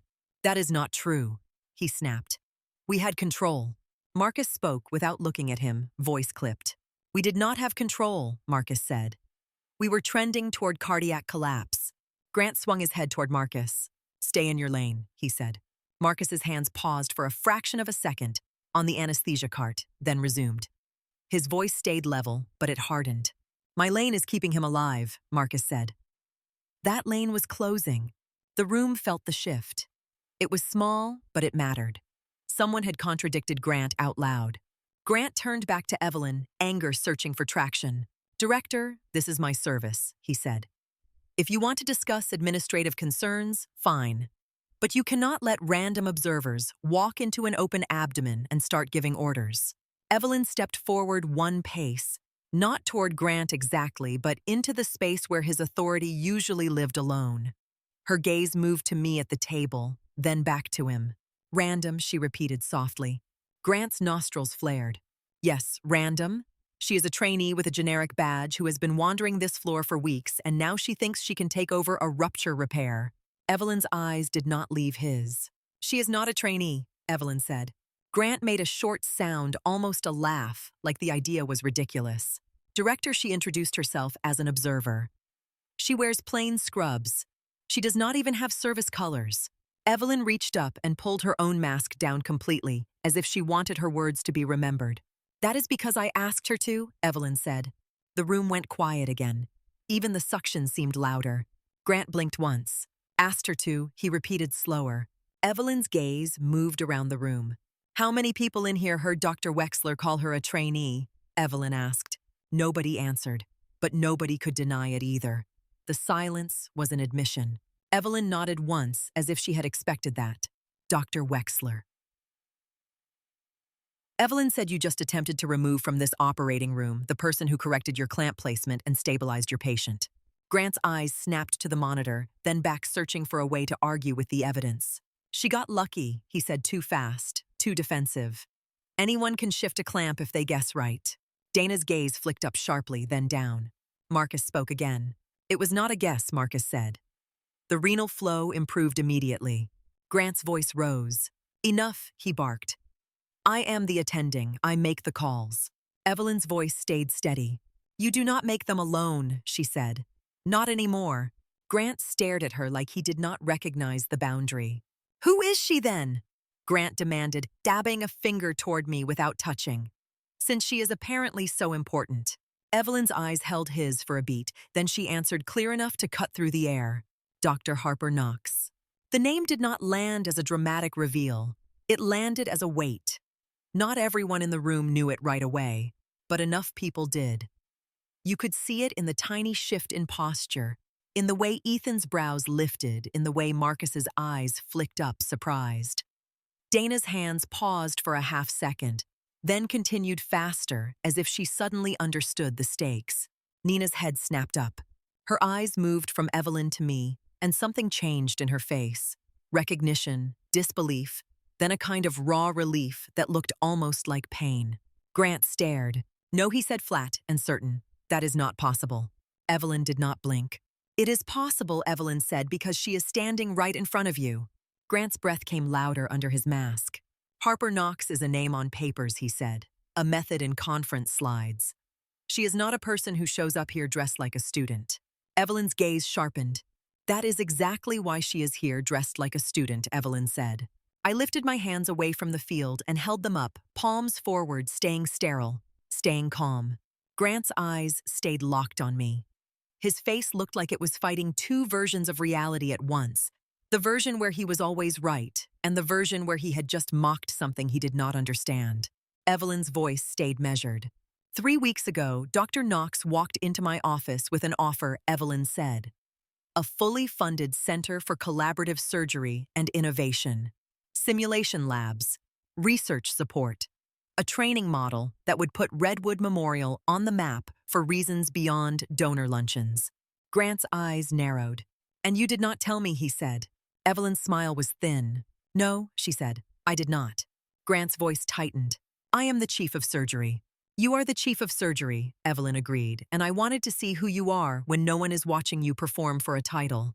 Grant's gaze flicked to the residents, to the nurses, as if he could feel the room changing its allegiance in real time. Evelyn continued. Dr. Knox agreed to remain anonymous for 30 days, Evelyn said. She would observe our surgical program, our teaching culture, our patient safety standards. She would evaluate whether Redwood Memorial deserves her expertise. Grant's laugh came out brittle. So this is a trap, he said. It is an evaluation, Evelyn corrected. One you agreed to in your contract when you accepted this role. Leadership is not measured only by survival rates. Grant's eyes flashed.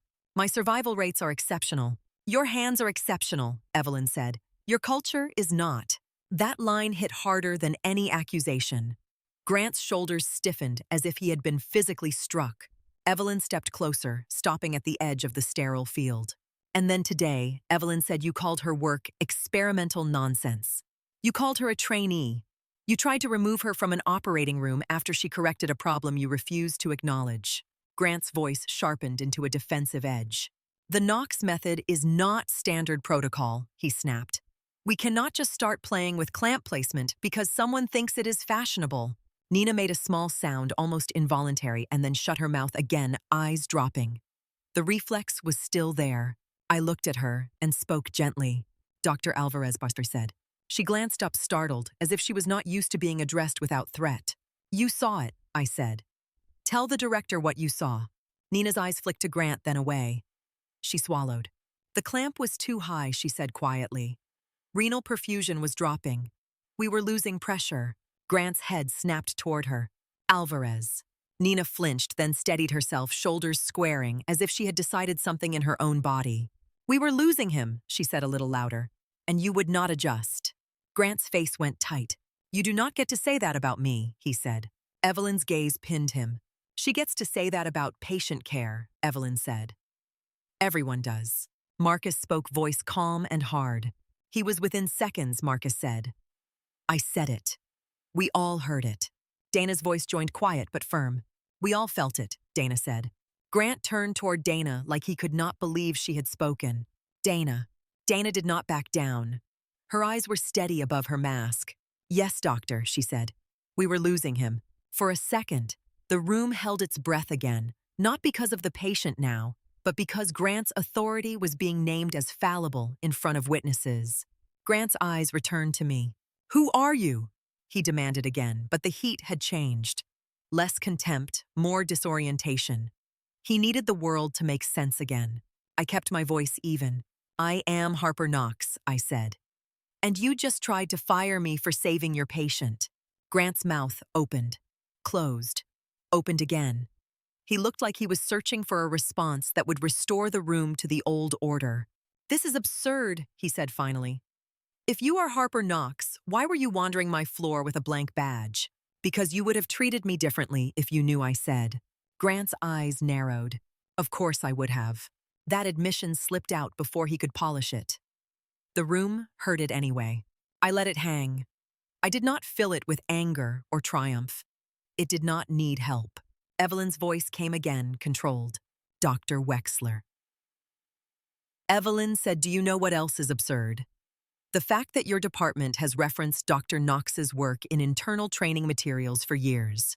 Grant's head jerked slightly. What?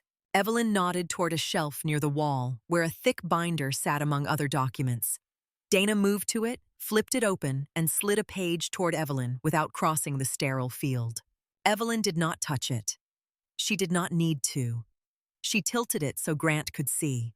A printed protocol page. A diagram. A footnote with a citation. Knox clamp adjustment strategy for renal preservation. Grant stared at it. His eyes tracked the words like they were written in a language he did not understand. I did not know, he said, voice dropping. Evelyn's gaze cut. Exactly, she said.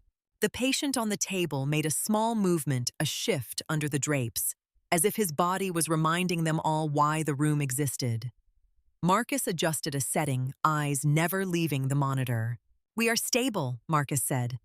I need closure completed before we celebrate anything. Evelyn nodded once. Her eyes moved from the monitor to Grant. Step away, Evelyn said again, quieter now. Let them close. Grant's hands hovered over the field as if he wanted to cling to it, like holding tissue would hold his authority. Then slowly, he backed a half step. Ethan moved into the space, automatically taking over the closure with practiced hands. Nina stayed at his side, passing instruments, eyes focused, breathing steadier, now that the room was no longer a single man's temper. Grant stood just outside the sterile field, his arms stiff at his sides. He looked like a man exiled from his own kingdom. Evelyn's voice softened, not in sympathy, but in control. After closure, Evelyn said, I need a conversation with you. Grant's jaw tightened. Now, Evelyn did not ask. Now. Grant glanced around the room again, seeing faces that had always looked down when he spoke. Faces that were looking at him now, not with hatred, not with triumph, but with something that felt worse to him. Clarity.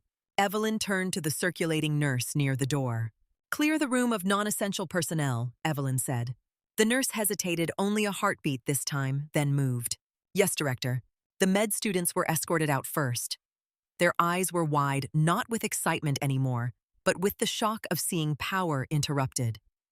They filed past the window, past the hallway, past the world that would never fully understand what had just happened in this room. Donna remained. Marcus remained. Nina and Ethan remained.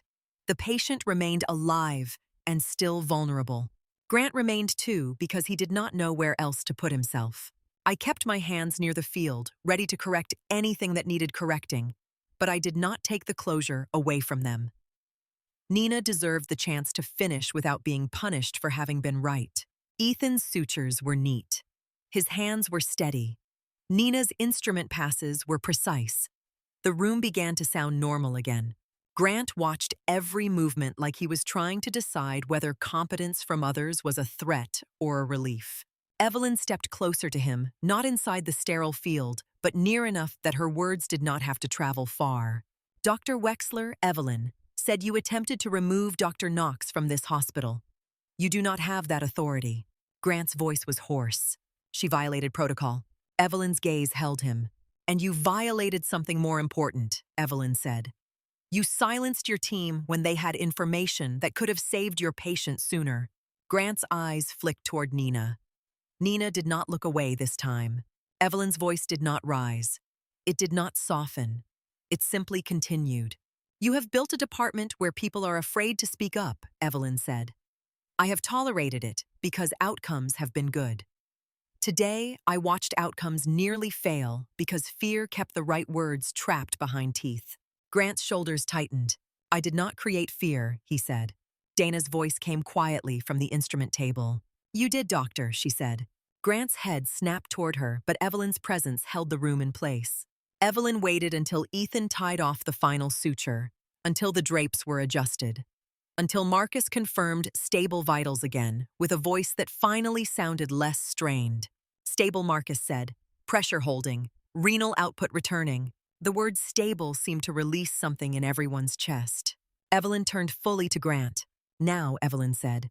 Grant's eyes darted once toward the door, as if he considered leaving, as if walking out might let him keep his dignity. But he did not move. Evelyn gestured toward the scrub area outside the room. With me, Evelyn said. Grant took one step, then stopped looking at me like he was still trying to force the world to revert. This is insane, he murmured. Evelyn did not answer that. She held the door open. Grant finally followed, moving stiffly, shoulders high, like every inch of the hallway was suddenly hostile territory. I remained inside for a moment longer, watching Nina and Ethan clean the field, watching Dana coordinate, watching Marcus adjust the final settings. Nina's hands still shook faintly as the adrenaline drained, but her eyes were clear. She glanced at me once, and this time the look was different. Not a question. A confirmation. I nodded slightly, then stepped back from the table and moved toward the exit. In the corridor outside Evelyn's office door stood open down the hall a square of warmer light in the sterile brightness. Grant walked toward it as if each step cost him something. The hallway was quiet, but not empty. People were always nearby in hospitals, listening without appearing to. A respiratory therapist paused at a corner. A nurse stood at a computer station and kept typing, eyes fixed on the screen too intently. Grant reached the office threshold and hesitated. Evelyn waited until he stepped inside, then closed the door behind him with a soft, decisive click. The click of Evelyn's office door was soft, but it cut the hallway in two. I stood a few steps away, close enough to feel the tension radiating through the frosted glass, far enough to let the room belong to them. Redwood Memorial had 1,000 quiet corners where decisions were made and disguised as procedure. This one was not disguised. You could sense it in the way people slowed as they passed eyes on screens that suddenly needed reading hands busy with tasks that could wait. Behind the door, voices rose and fell in muffled shapes. Grant's voice had a sharp edge, the sound of a man trying to claw back control. Evelyn's voice stayed level, the sound of a woman refusing to give him a surface to grip. I leaned against the wall and watched the corridor return to motion. A transporter pushed an empty stretcher toward the elevator. A nurse walked past with a clipboard held too tight. Somewhere down the hall, a phone rang and stopped as if even the ringtone knew better than to linger. After a few minutes, the door opened. Evelyn stepped into the hall first. Her expression was composed, but her eyes held that tired clarity of someone who has been carrying a problem alone for too long. Grant followed behind her like a man exiting a courtroom. His mask was off now, dangling from one ear, his face flushed in patches. He looked older than he had in the donor luncheon, older than he had in the operating room. Not from age, but from exposure. Evelyn's gaze landed on me. "Dr. Knox," she said. Grant's eyes snapped to my face again, as if he was searching for a seam where the disguise had been. Evelyn stepped aside and held the door open. "Come in," she said. The office smelled faintly of cold tea and printer paper. A wall of windows looked out over the ambulance bay, where rain made the pavement shine. A helicopter pad sat on the roof across the street, empty and gray. The city beyond was blurred by drizzle, all soft edges and hard weather. Evelyn moved behind her desk and did not sit. She stayed standing, hands flat on the wood, as if she wanted the conversation anchored to something solid. Grant stood near the chair across from her and did not sit either. He kept his shoulders squared, as if posture could replace authority. Evelyn looked from Grant to me, then back again. "Dr. Wexler," she said, "what happened in that operating room is now a documented patient safety incident." Grant's chin lifted. The patient lived. He said it like survival was a shield that could deflect everything. Evelyn's gaze did not soften. "The patient lived because someone corrected a mistake you refused to hear," she replied. "That is not a victory lap. That is a warning." Grant's jaw tightened, and for a moment the old reflex rose in him, the instinct to make the room smaller so he could fill it. I did not refuse to hear anything he snapped. I made a clinical decision based on decades of experience. Evelyn's eyes narrowed slightly. "You made a decision," she said. "And you created a room where no one could challenge it when the data changed." Grant's hands flexed at his sides. The knuckles whitened, then loosened. "Dr. Knox should never have entered my operating room," he said. "That is the point, regardless of who she is." Evelyn looked at me briefly, then back to Grant. "She entered because your patient was crashing," Evelyn said, "and because your team was frozen. That is the point." Grant's eyes flicked to the window, then back to Evelyn. "This is a stunt," he said. "A publicity trap." Evelyn's voice stayed calm. "There was nothing public about today until you made it public in your own operating room," she said. Grant's gaze snapped to me again. "You set me up," he said. I let the accusation land without flinching. If I argued, it would turn into a fight about ego instead of a record about behavior. "I was asked to observe," I said. I observed. Grant's lips pressed into a thin line. And you decided to humiliate me. I met his eyes. I decided not to watch a man die, I said. The humiliation came from your assumptions. Evelyn exhaled slowly as if she was choosing her next words with care. Dr. Wexler, she said you have been protected here for years. Grant's head tilted. Protected. Evelyn nodded once. Your outcomes are strong. Your name brings money. Your reputation brings referrals. When complaints came in about your teaching style, we treated them as personality conflicts. When nurses requested reassignment from your room, we called it scheduling.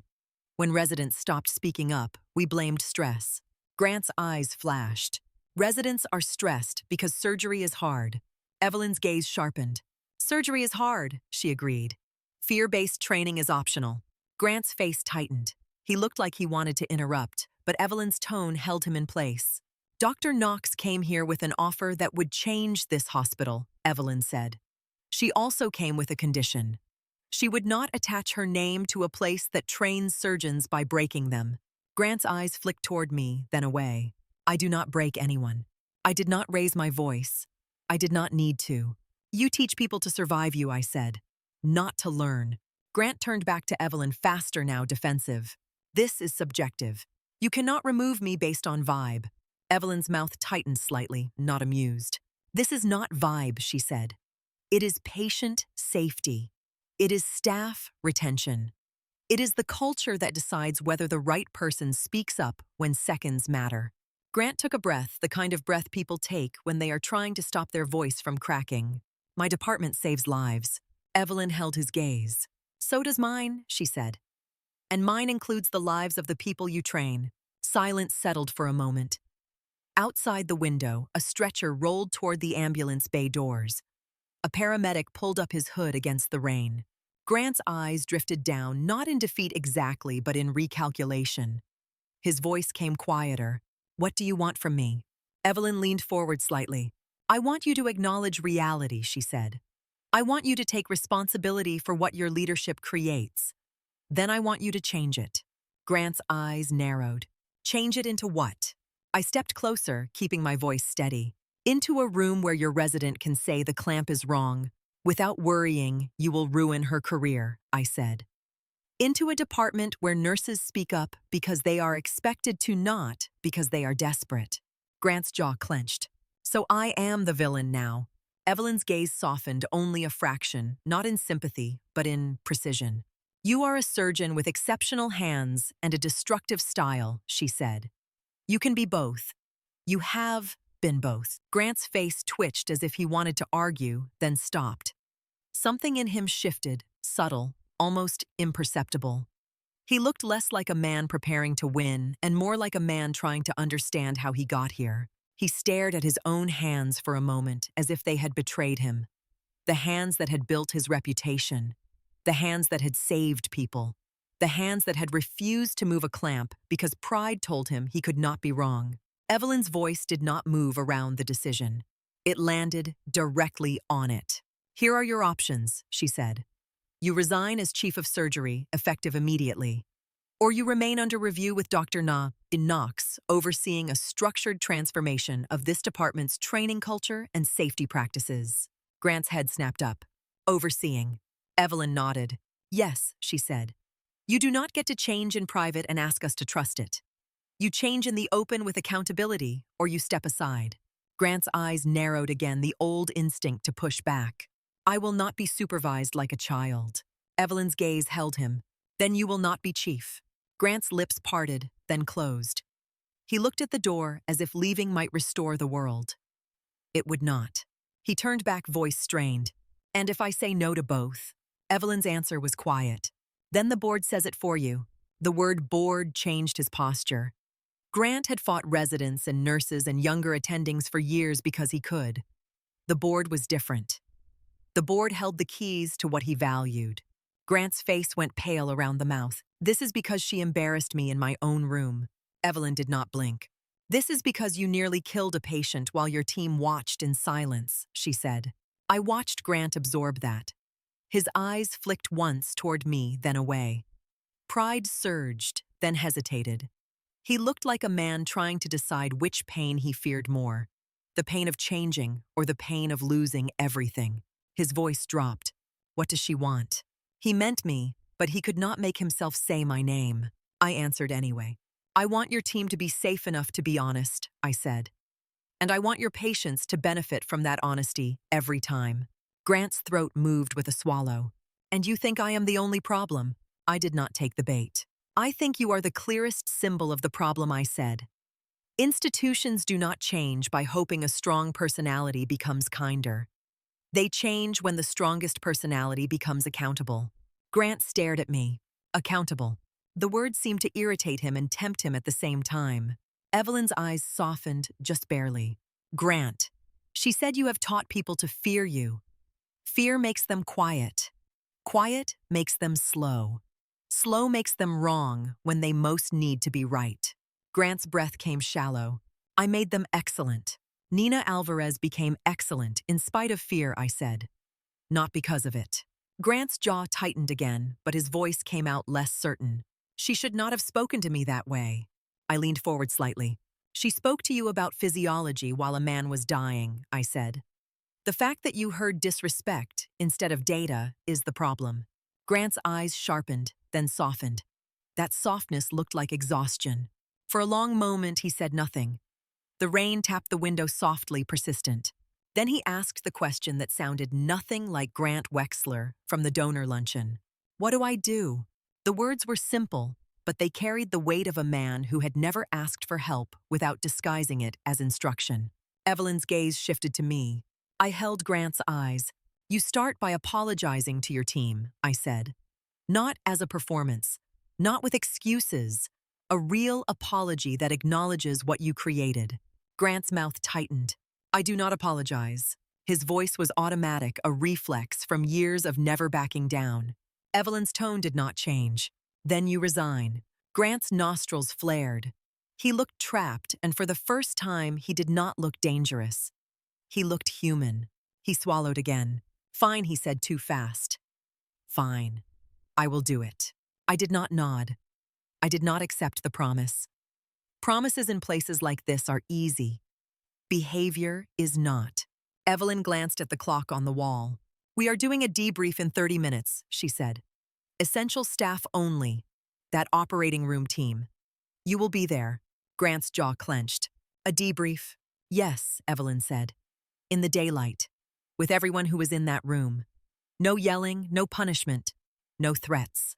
Grant's eyes flashed, then dimmed. Evelyn moved to her desk and pulled out a thin folder.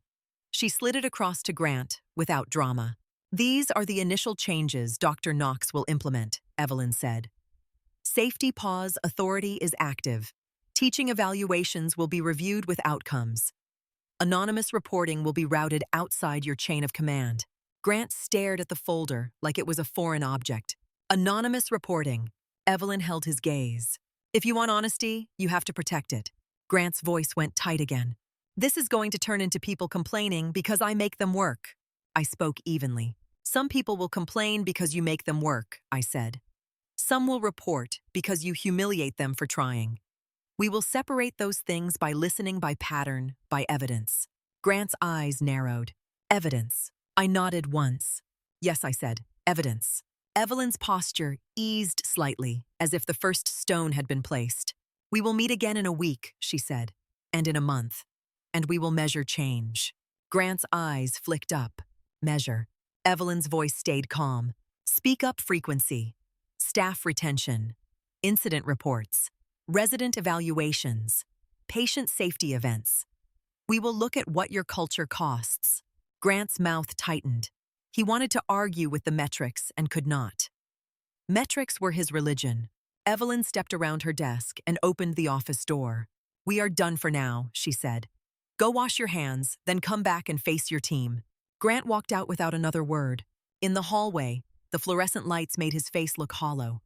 He kept his eyes straight ahead and moved toward the scrub area, shoulders high, as if he was bracing for impact. The staff in the corridor pretended not to look. Their eyes still followed him anyway. Habit is stubborn. Evelyn watched him go, then turned to me. You broke your cover, she said quietly. I nodded. I did. Evelyn's gaze held mine. and behind it, I saw the same conflict I had felt in the stairwell. Strategy versus life. Institution versus patient. She did not scold me. She did not praise me. She simply said the truth. We cannot undo what he built in a day. I glanced down the hall, where Nina stood near a workstation, arms folded tight over her chest, eyes fixed on a screen that did not have her attention. Dana stood beside her, speaking softly. Ethan leaned against the wall nearby, staring at the floor, like his mind was replaying the last 10 minutes over and over. No, I said, we cannot. Evelyn exhaled and straightened. Then we start with the truth, she said. 30 minutes later, the debrief room smelled like stale coffee and disinfectant. A rectangular table sat in the center under bright lights. No windows. No comfort. This was where hospitals turned crises into paperwork and hoped the paperwork would hold back the next crisis. Nina Alvarez sat with her hands folded, knuckles tight. Ethan sat beside her, posture guarded. Dana sat across, spine straight, eyes alert. Marcus sat near the end, flipping a pen between his fingers in a steady rhythm as if movement kept him calm. Grant entered last. He paused at the doorway like someone stepping into a room that had always belonged to him and now felt unfamiliar. He sat without taking the head seat. The fact that he noticed the head seat at all was a change. Evelyn remained standing for a moment, then sat beside me rather than at the front. This is a debrief, she said. Not a trial. We are here to review what happened and identify what needs to change so it does not happen again. Grant's jaw tightened. He looked at the table, not at the people. Evelyn looked at Marcus. Start with the vitals, she said. Marcus cleared his throat. We were trending down after clamp placement, he said. Renal indicators dropped first. Blood pressure followed. We hit the low 30s systolic. I called imminent loss. Evelyn nodded and turned to Nina. Dr. Alvarez, she said. What did you observe? Nina's eyes flicked to Grant, then to Evelyn. Her throat moved. Clamp was too high, Nina said. Kidneys were starving. Pressure was falling. I suggested the Knox technique. Grant's head dipped slightly, a tight movement. Evelyn waited. Nina continued, voice steadier now that she had started. I did not suggest it sooner because I was not sure I would be allowed to speak, she said. Grant's head snapped up. Allowed. Nina held his gaze. Her voice did not rise. It did not have to. If I challenge you, you punish people, she said. I have seen it. The room went still. Ethan's jaw tightened. Dana's eyes stayed forward. Marcus kept his pen still for the first time. Grant's voice came low. That is not true. Dana spoke before Nina could, and her tone was the tone of someone finally tired of lying. It is true, Dr. Dana said. Grant turned toward her, disbelief on his face. Dana did not blink. We plan our shifts around your moods, she said. We avoid your room when we can. We keep our heads down. When you yell, people stop thinking. When people stop thinking, patients are at risk. Grant stared as if he had never heard a nurse say that out loud in his presence. Maybe he had not. Maybe they had only said it in emails that disappeared. Evelyn watched him for a beat, then looked at Ethan. Dr. Brooks, she said. Ethan's voice was careful. We were afraid to escalate, he said. We offered suggestions. We were shut down. Grant's face tightened. You are supposed to follow my lead. Ethan's eyes lifted. We are supposed to protect the patient, doctor, he replied. Grant looked like he might explode. Then he stopped, as if he remembered where he was, as if he could feel the boundary Evelyn had placed. His voice came out rougher. I did not know you felt that way. Nina let out a small breath that was almost a laugh, but not amused. We have tried to tell you, she said. You do not hear it. Grant's hands flexed on the table. He stared at his own fingers, then looked up slowly. He did not stand. He did not make a speech. He said quietly to the room, I am sorry. The apology landed awkwardly. It did not glide. It did not sparkle. It sounded like a man who had not practiced it. Grant swallowed. I am sorry for creating an environment where you are afraid to speak up, he continued. I thought pressure made you better. I thought fear made you careful. I thought I was building surgeons. His voice tightened. I was building silence. No one moved. No one rushed to comfort him. They did not owe him that. But something shifted in the room anyway, subtle as a door unlocking. Evelyn nodded once. Good, she said. Now we move from words to structure. She looked at Dana. Effective immediately, any team member can call a safety pause, Evelyn said. No retaliation, no consequences. If someone calls it, we stop and reassess. Dana's shoulders eased a fraction. Evelyn turned to Nina. You will not be punished for speaking up, she said. If you experience retaliation, you report it directly to my office. Nina's eyes flicked to Grant again, then back. Her voice came quiet. Okay. Evelyn turned to Grant. And you, she said, will be evaluated not only on outcomes, but on teaching. That includes how your team experiences your leadership. Grant's jaw tightened, then loosened. Understood, he said. Evelyn looked at me. Dr. Knox will oversee implementation and review patterns, she said. She will observe your rooms. She will review reports. She will meet with staff without you present. That is not negotiable. Grant stared at the table for a long moment, then nodded once. Fine. The debrief ended without applause, without closure that felt satisfying.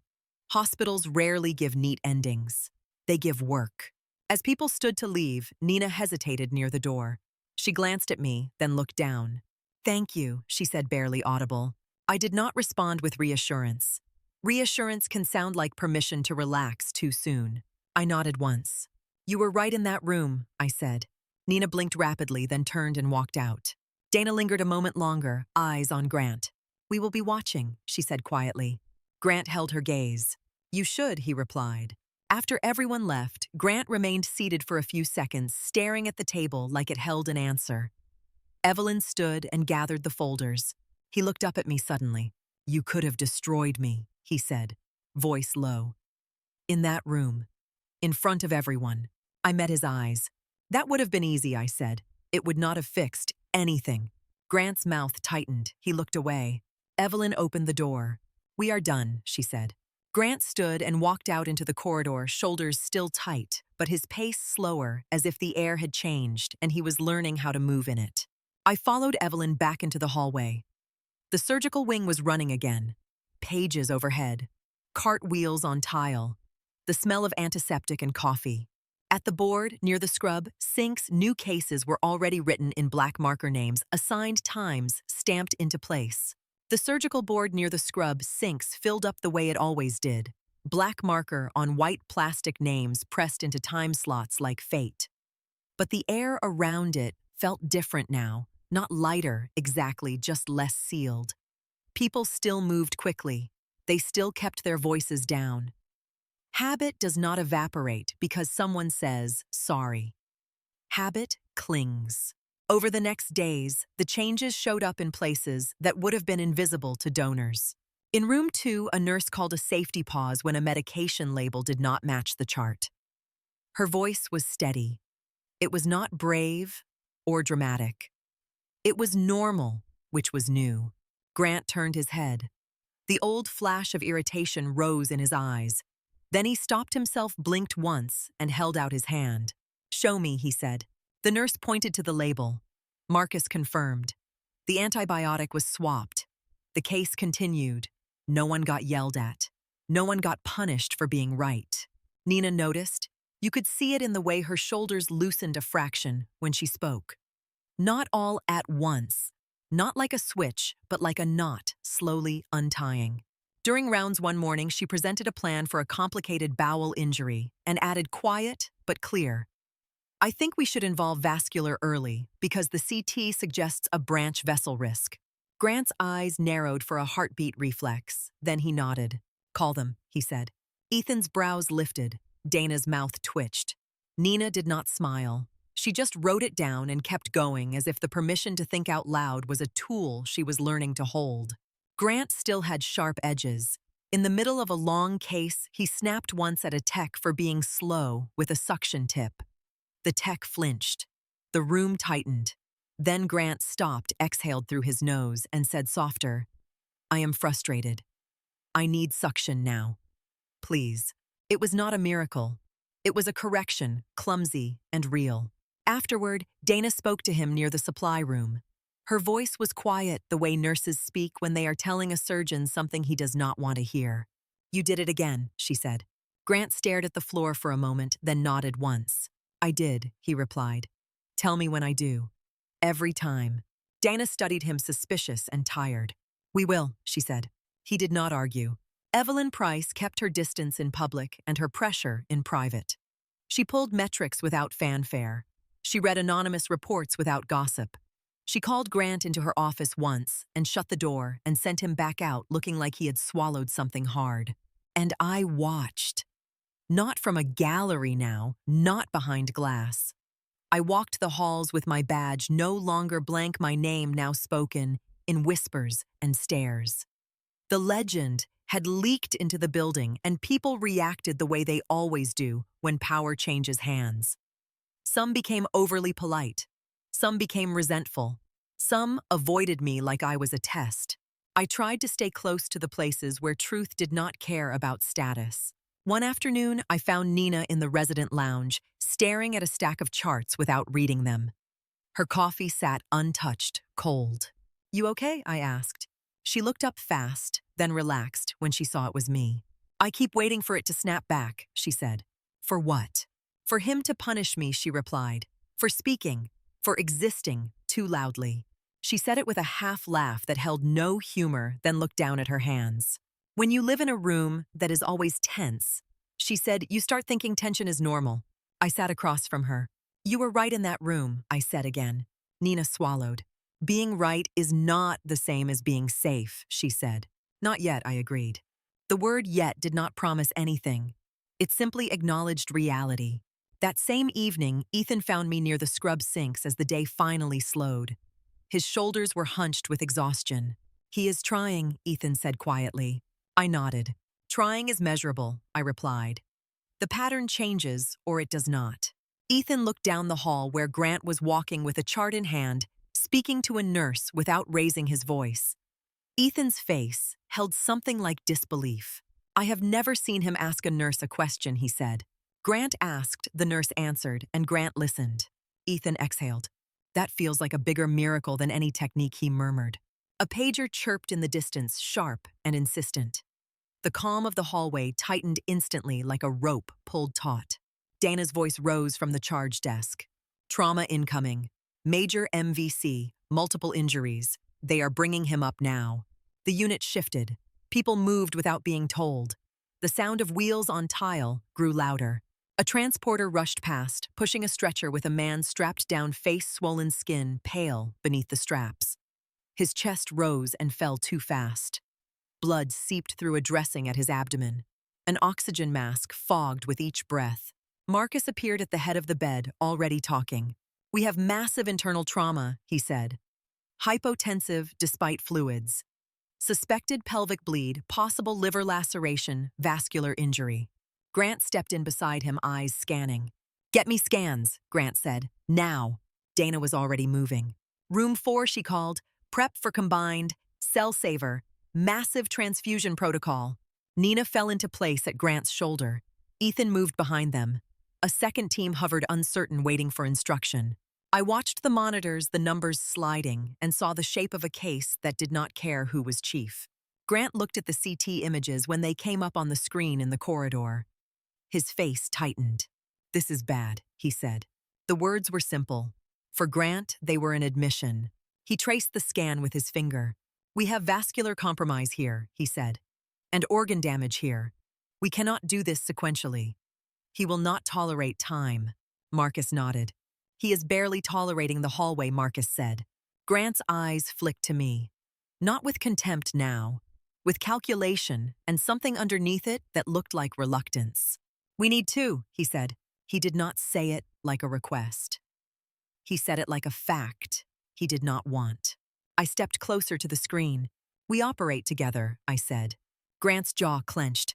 The old reflex rose, the instinct to own the room. "I do not share a case," he said. Dana's gaze flicked toward him. "You will today," she said. Not rude, not dramatic, simply stating what the patient required.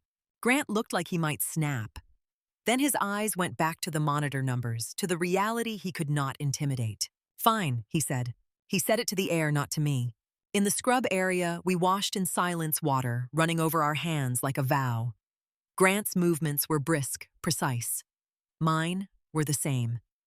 2 surgeons scrubbing side by side can feel like a truce or a duel. This felt like a storm waiting to decide what it would be. Nina scrubbed at the next sink, eyes fixed on her fingers. Ethan stood nearby, quiet, ready. Grant spoke without looking up. "You documented my failures," he said. I kept scrubbing. "I documented what happened," I replied. Grant's breath came out tight. "So why would you trust me on a case like this?" I rinsed, then looked at him. "Because you are not the only one under pressure," I said. "Because the patient does not care about our history. And because you do not get better by avoiding the room where you were wrong." Grant's eyes narrowed. "I was not wrong about everything." "No," I said. "You were wrong about silence. You were wrong about control. You were wrong about thinking you could do it alone." Grant's jaw flexed. He said nothing. We gowned and gloved. The operating room doors opened and swallowed us into light. Inside room 4 was packed with quiet urgency. Instruments laid out. Suction lines tested. Nurses moving in clean arcs. Marcus at the head of the bed, already adjusting medication, eyes locked on the monitor like it was a cliff edge. Nina and Ethan took their places. Dana stood near the instrument table, her presence steady and watchful, like she had decided she would not let the room slide back into fear. Grant stood on the patient's left. I stood on the right. The patient lay between us, skin pale abdomen, distended bruises blooming across his chest like ink spilled under the skin. His hands were strapped down, fingers twitching with reflex. Marcus spoke without lifting his eyes. "Pressure is low. He is unstable. We need speed and control." Grant and I looked at each other for one beat. Not agreement. Not friendship. Just alignment on the only thing that mattered. "Ready?" I asked. Grant's mouth tightened. "No," he said. Then quieter. "But go." I made the first incision. The abdomen opened and the room filled with the wet, metallic truth. Blood pooled, suction roared, sponges moved. Grant's hands went to the organ damage, immediately decisive. He packed and controlled bleeding with the confidence of long habit. I moved toward the vascular injury, working fast, but not frantic, reading the field. The way you read a language you learned under pressure. The vessel was torn, anatomy distorted by trauma. The kind of injury that makes textbooks feel like fiction. Nina called out suction needs before we asked. Ethan adjusted retractors to open space without crowding. Dana anticipated clamp changes, her hands quick, her face calm. For the first hour, it worked. Not perfectly, but it worked. Grant repaired torn tissue with traditional precision. I managed flow and clamp placement, adjusting to the patient's shifting physiology. We spoke in short phrases, not polite, not cruel, simply functional. Suction. Clamp. Hold pressure. Angle. More light. Marcus kept the numbers alive. 65 systolic, 70, 68. Then 2 hours in the case changed shape. The patient's pressure dipped and did not come back up. Marcus's voice sharpened. Pressure falling, 55, 48. Grant looked up, eyes scanning the field. "We are losing him," he said. No dramatics, just data. I leaned in, eyes on the vascular repair. The flow was not holding. The trauma had created a path for blood to escape that did not match any clean diagram. My current clamp strategy was too aggressive for the damaged anatomy. Grant's approach to organ stabilization was slowing us down in ways the patient could not tolerate. We were both doing what we knew, and the patient was still slipping. Nina's breath came fast. Ethan's fingers tightened around the retractor. Dana's posture leaned forward, ready. Marcus called out again. 42 systolic, 38. The monitor alarm began its high, relentless scream. Grant's jaw clenched, his voice turned sharp, the old edge trying to return. "Move faster," he snapped. Dana's eyes flicked to him. It was a small look, but it held a question. "Is this how you cope again?" Grant caught it. His eyes held hers for a beat. Something in his face tightened, then released. "Sorry," he said, rough. "I need speed, not panic." It was not pretty. It was real. I looked at the field, then at Grant. "What do you see?" I asked. Grant's eyes narrowed as he stared at the exposed organs, the bleeding that did not obey the vessels, that refused to behave like the version he wanted. He swallowed. "I see a patient who needs something that is not in my playbook," he said. The admission hung in the air. In this room, it was a turning point. I nodded. Then we build it, I said. Grant's eyes flicked to mine. There was hesitation, then a spark. Not arrogance. Curiosity. Talk, he said. I pointed to the vascular tear. We can reroute flow temporarily, I said.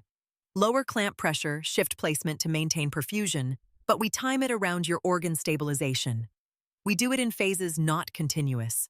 Grant's brows lifted. Phases, he repeated. Yes, I said. You stabilize the liver bleed first quickly. I maintain flow with a partial occlusion strategy. Then we swap. I complete the vascular repair while you reinforce the organ repair. We alternate priorities based on his physiology, not our pride. Grant stared at the field, calculating. That compromises my access, he said. It will, I replied. So you adjust your angle and I adjust mine. We stop pretending there is one right position. Marcus's voice cut in. 35 systolic. Grant's eyes flashed. We do it, he said. His voice was decisive. Not because he wanted control, because he wanted the patient. On my count, I said. Grant's hands shifted. I adjusted clamp placement by millimeters, not inches, balancing flow like a tightrope. Grant packed and repaired with a speed that came from experience and urgency. Nina and Ethan moved like they had been waiting their whole careers to work in a room that let them think. Donna called out the next instrument before the request finished leaving a mouth. Marcus watched the numbers like a hawk. Hold, 38, 42, 48. The scream of the monitor softened, then steadied. Grant's eyes widened slightly. It is working, he said. Not perfectly, not cleanly, but working. We moved in rhythm now, not synchronized by friendship, but by necessity. When my clamp compromised his access, he did not bark. He said, shift left, I need space. When his suture angle narrowed my field, I said, change angle, you are pinching flow. And he did it. The room breathed in time with the monitor. 55 systolic, Marcus said. 60, 65. Dana's shoulders eased a fraction. Ethan's grip loosened, sent. Nina's eyes stayed sharp, her fear replaced by focus. Grant glanced at me quick, almost disbelieving. This is insane, he murmured. I kept my eyes on the field. It is adaptation, I replied. Grant made a low sound that might have been a laugh if it had not been full of exhaustion. Call it whatever you want, he said. Keep him alive. We did. Slowly, inch by inch, we pulled the patient back from the edge. Hours later, the final sutures went in. The bleeding held. The organs looked better than they had any right to. The vascular repair was stable. Marcus's voice softened for the first time. Pressure stable. Renal indicators acceptable. We are out of immediate danger. The words out of immediate danger landed like a release. Not celebration, just permission to exhale. As we stepped back from the table, Grant's hands trembled faintly. Adrenaline leaving. Reality returning. Nina began the closing count with Dana, voice clear and steady. Ethan's eyes stayed on the field until the drapes were adjusted. Marcus checked the ventilator, then finally looked up. Nice work, he said, simple. Dana's gaze flicked between Grant and me, then settled on the patient. He is alive, she said. Grant stood still for a moment, staring at the closed incision, like it was proof of something he had not believed could exist. In the locker room afterward, the fluorescent lights buzzed and the smell of bleach returned as if the building wanted to pretend nothing had happened. Grant sat on the bench with his elbows on his knees, head lowered. His scrub cap lay beside him, damp with sweat. His hands rested between his legs, palms open, like he did not know what to do with them. For a long minute, he did not speak. Then, without looking up, he said, I forgot what that feels like. I leaned against a locker, still in my undershirt hair, damp at my temples. What I asked, solving something he said. Not by forcing it, by thinking, by listening, by letting someone else be right without it feeling like I was losing. His voice was hoarse. I have been operating for 25 years, he added. I built a reputation on being the guy who never needed anyone. And in that room, I needed you. I did not offer him comfort. Comfort can sound like forgiveness, and forgiveness was not mine to hand out. You needed the team, I said. Grant's mouth tightened. Yeah, he said, them too. He lifted his head and looked at me fully. The anger that used to live in his eyes was not gone, but it was quieter now, displaced by something harder to fake. He swallowed. Are you still here to judge me? He asked. I met his gaze. I am here to see what you do next, I said. Grant nodded once slow. Then watch, he replied. Outside the locker room, the hallway lights reflected off the glass case where the surgical board sat. New ink had already been added. Another patient. Another slot. Another demand. The hospital did not pause for anyone's transformation. It simply kept calling for hands for decisions, for rooms where someone had to be brave enough to speak. The next morning, Redwood Memorial looked the same from the outside. Gray sky-wet pavement ambulance bay lights reflecting in puddles. Inside, the same antiseptic smell lived in the walls. The same elevators sighed open and shut. The same surgical board filled with names and time slots. But people were listening differently. Grant arrived early before most of the residents. He stood in front of the board with a paper cup of coffee, staring at the case list without touching it. When Nina walked up beside him, she slowed cautious out of habit. She waited for the familiar sting. Grant did not look at her at first. He kept his eyes on the board. Good work yesterday, he said. Nina blinked, almost missing it. Thank you, doctor, she replied. Grant finally turned his head. His expression was neutral, but there was something raw beneath it. If you see something, you say it, he added. Nina held his gaze for a beat, then nodded once. I will, she said. He did not smile. He did not soften it with a joke. He simply turned back to the board, as if the words were a new rule he was trying to memorize. In Evelyn's office, the folders multiplied. A thin binder labeled Safety Pause Reports sat on one side of her desk. Another, labeled Teaching Evaluations, sat on the other. Evelyn did not announce them to the hospital. She did not send celebratory emails. She just made sure the binders existed, and she made sure people knew where their words would land if they chose to speak. The first anonymous report came in 2 days later. It was short. No drama, no sweeping claims. Just a time and operating room number and a sentence that cut clean. Dr. Wexler raised his voice and called a resident incompetent during a vascular case. The resident froze. The room got quieter. Evelyn forwarded it to me, then called Grant into her office. He came out 15 minutes later with his jaw tight and his shoulders high. He walked straight to the surgical lounge, found Ethan and Nina, and stood in front of them like a man bracing for a punch. I yelled in the room yesterday, he said. Nina's fingers tightened around her coffee cup. Yes, Dr. Ethan replied carefully. Grant nodded once, as if confirming what he already knew. I should not have, he said. I am working on it. He looked at Nina. If I do it again, you tell me, he added. Nina stared at him. The request sounded almost absurd coming from his mouth. Then she said, quiet and steady. Okay.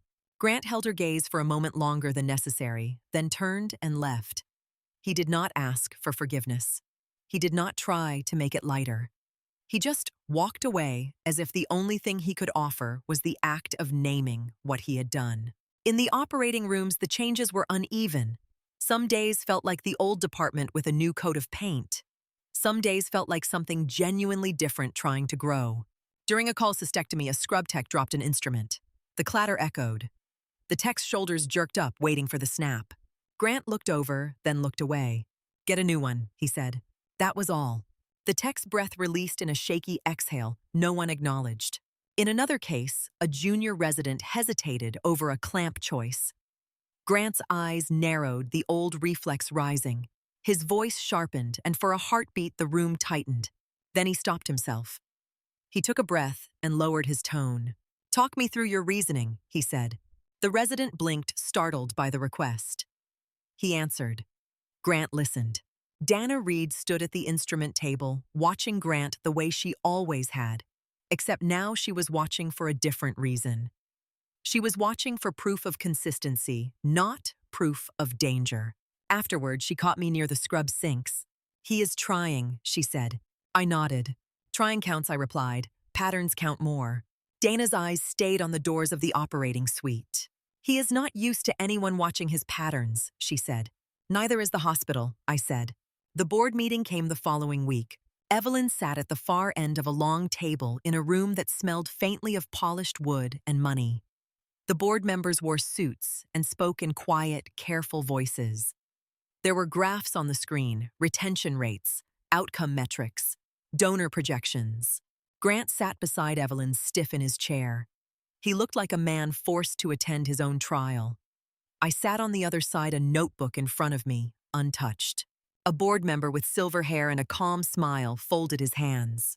"We have heard there was an incident in an operating room," he said. Evelyn did not flinch.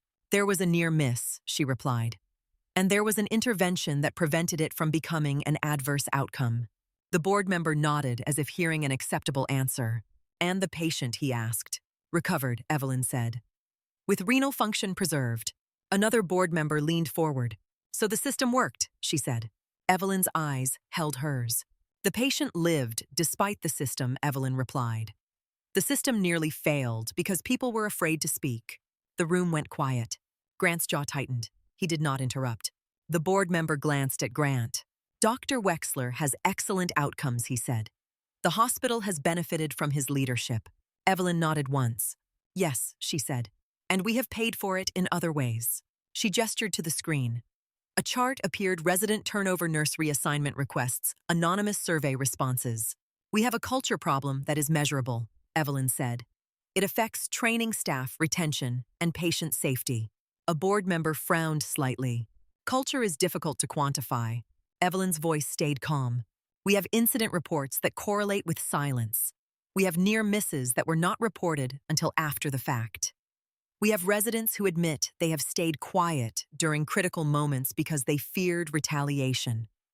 "That is quantifiable," she said. The board member's gaze drifted to Grant again. "Dr. Wexler," he said, "do you agree?" Grant's hands flexed once on the table. He glanced at Evelyn, then at me, then back to the board. His voice came out rough but clear. "Yes," he said, "I agree." The admission made a few board members blink. Grant kept going as if once he started, he could not stop. "I have demanded perfection and treated fear like discipline," he said. It created silence. Silence nearly cost a patient. He swallowed, then added quieter. "I did not think of it that way until I had to watch the numbers fall and realize my team was not speaking because I trained them not to." The room held him in a different kind of silence now. Not fear, attention. Evelyn clicked to the next slide. "Dr. Harper Knox has offered to establish a Center for Collaborative Surgery and Innovation," she said. "It would include simulation training, peer-reviewed, teaching evaluation, and a formal safety pause structure that protects every team member." A board member asked the question everyone was thinking. "Why should we fund this when our outcomes are already good?" I spoke for the first time. "Because outcomes are not the only cost," I said. "And because good outcomes are fragile in a room where people are afraid to speak." A board member's eyes sharpened. "You are saying we are risking lives." I met his gaze. "I am saying you are relying on luck more than you realize," I replied. The board member's mouth tightened. "That is a strong claim." Evelyn did not let the room drift into defensiveness. "We have a plan," she said. "A measurable plan. If it fails, you will have the data to stop it. If it succeeds, you will have changed this hospital in a way donors cannot buy with a check." The board member with silver hair leaned back, fingers steepled. "Funding," he said, and his tone suggested he was ready to end the discussion. "How much?" Evelyn named the number. It was large enough to make the room pause. Grant's shoulders tensed as if he expected the board to laugh him out of the building. Instead, the board member nodded slowly.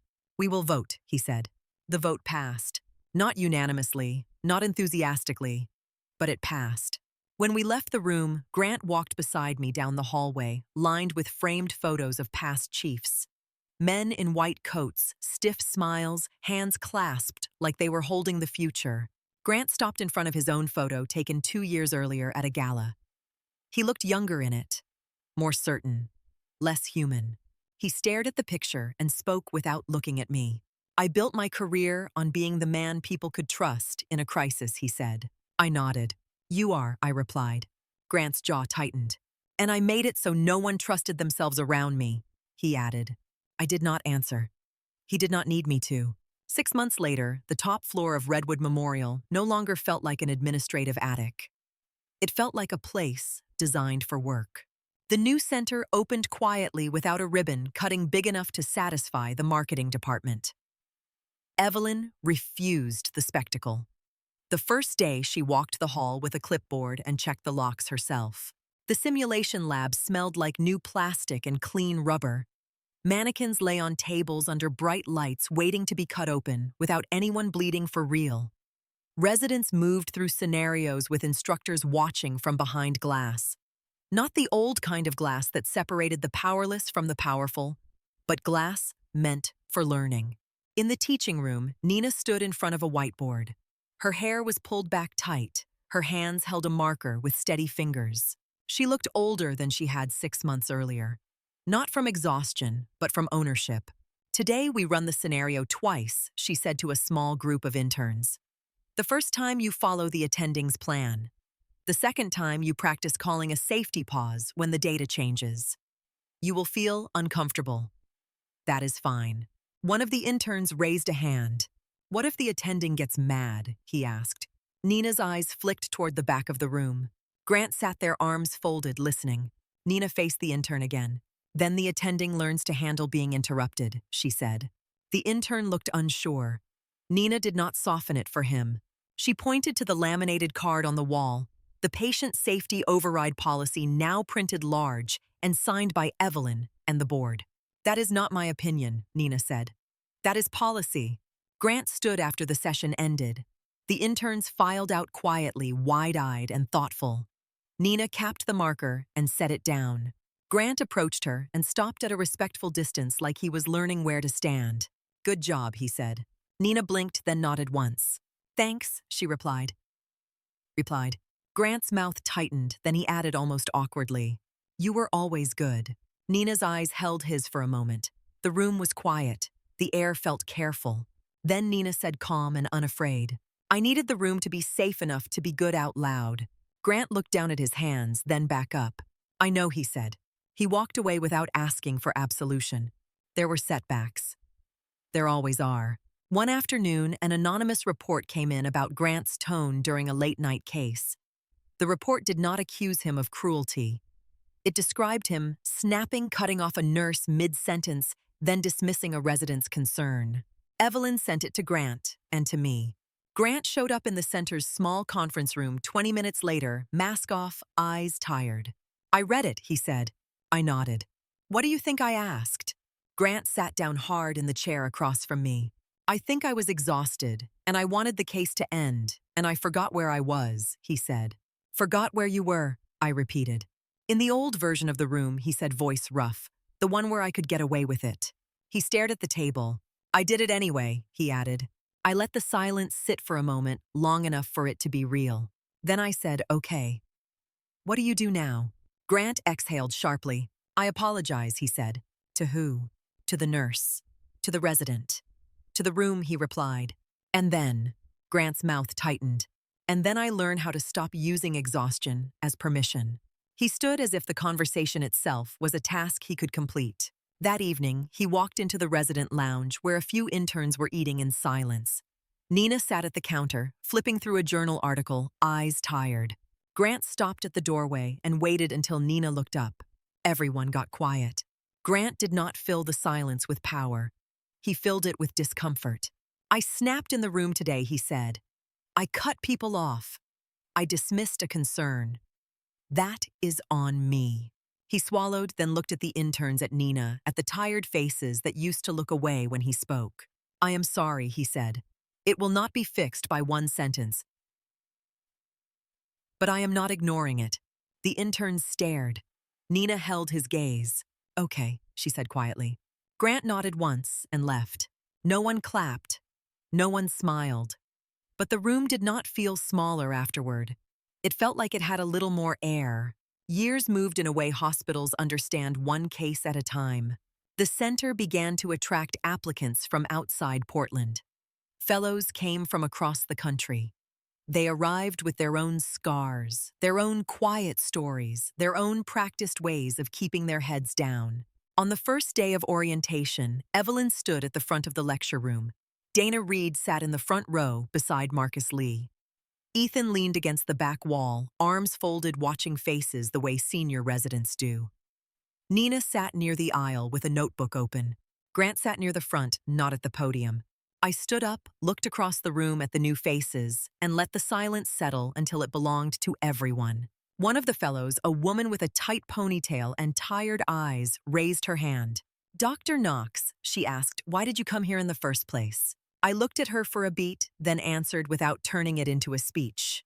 "Because I wanted to see what happened when no one thought they were being watched," I said. The fellow's gaze flicked toward Grant, then back to me. "And what did you see?" she asked. I let my eyes travel around the room. Dana's steady posture, Marcus's calm hands, Nina's focused face, Grant's tight shoulders. I saw a room where people were afraid to speak, I said. And I saw what it cost. The fellow nodded slowly. Grant stood then, not as chief, not as a hero, just as a man who had to live inside his own history. "I was the cost," he said. A few fellows shifted in their seats.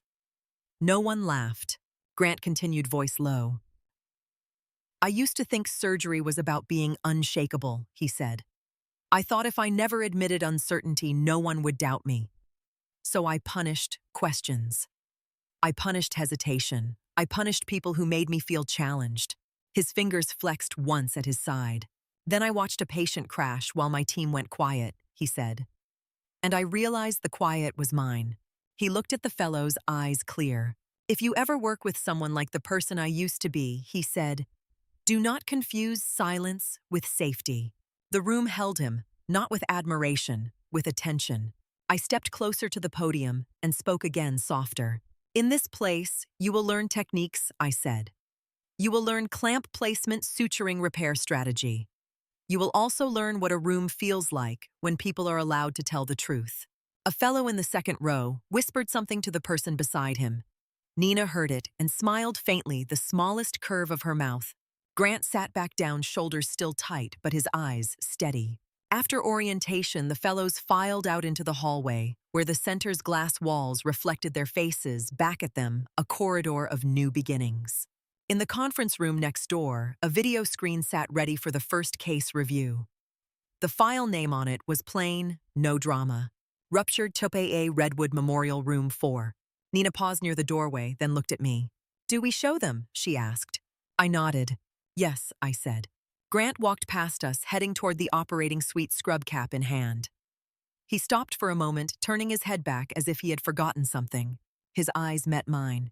"That day," he said quietly in the old room, I laughed and said it. I waited. Grant swallowed. "This surgery is not for trainees," he said. He looked down the hall, where a new team was gathering around a new patient, voices, calm hands moving, eyes awake. Then he added almost to himself, "I was wrong."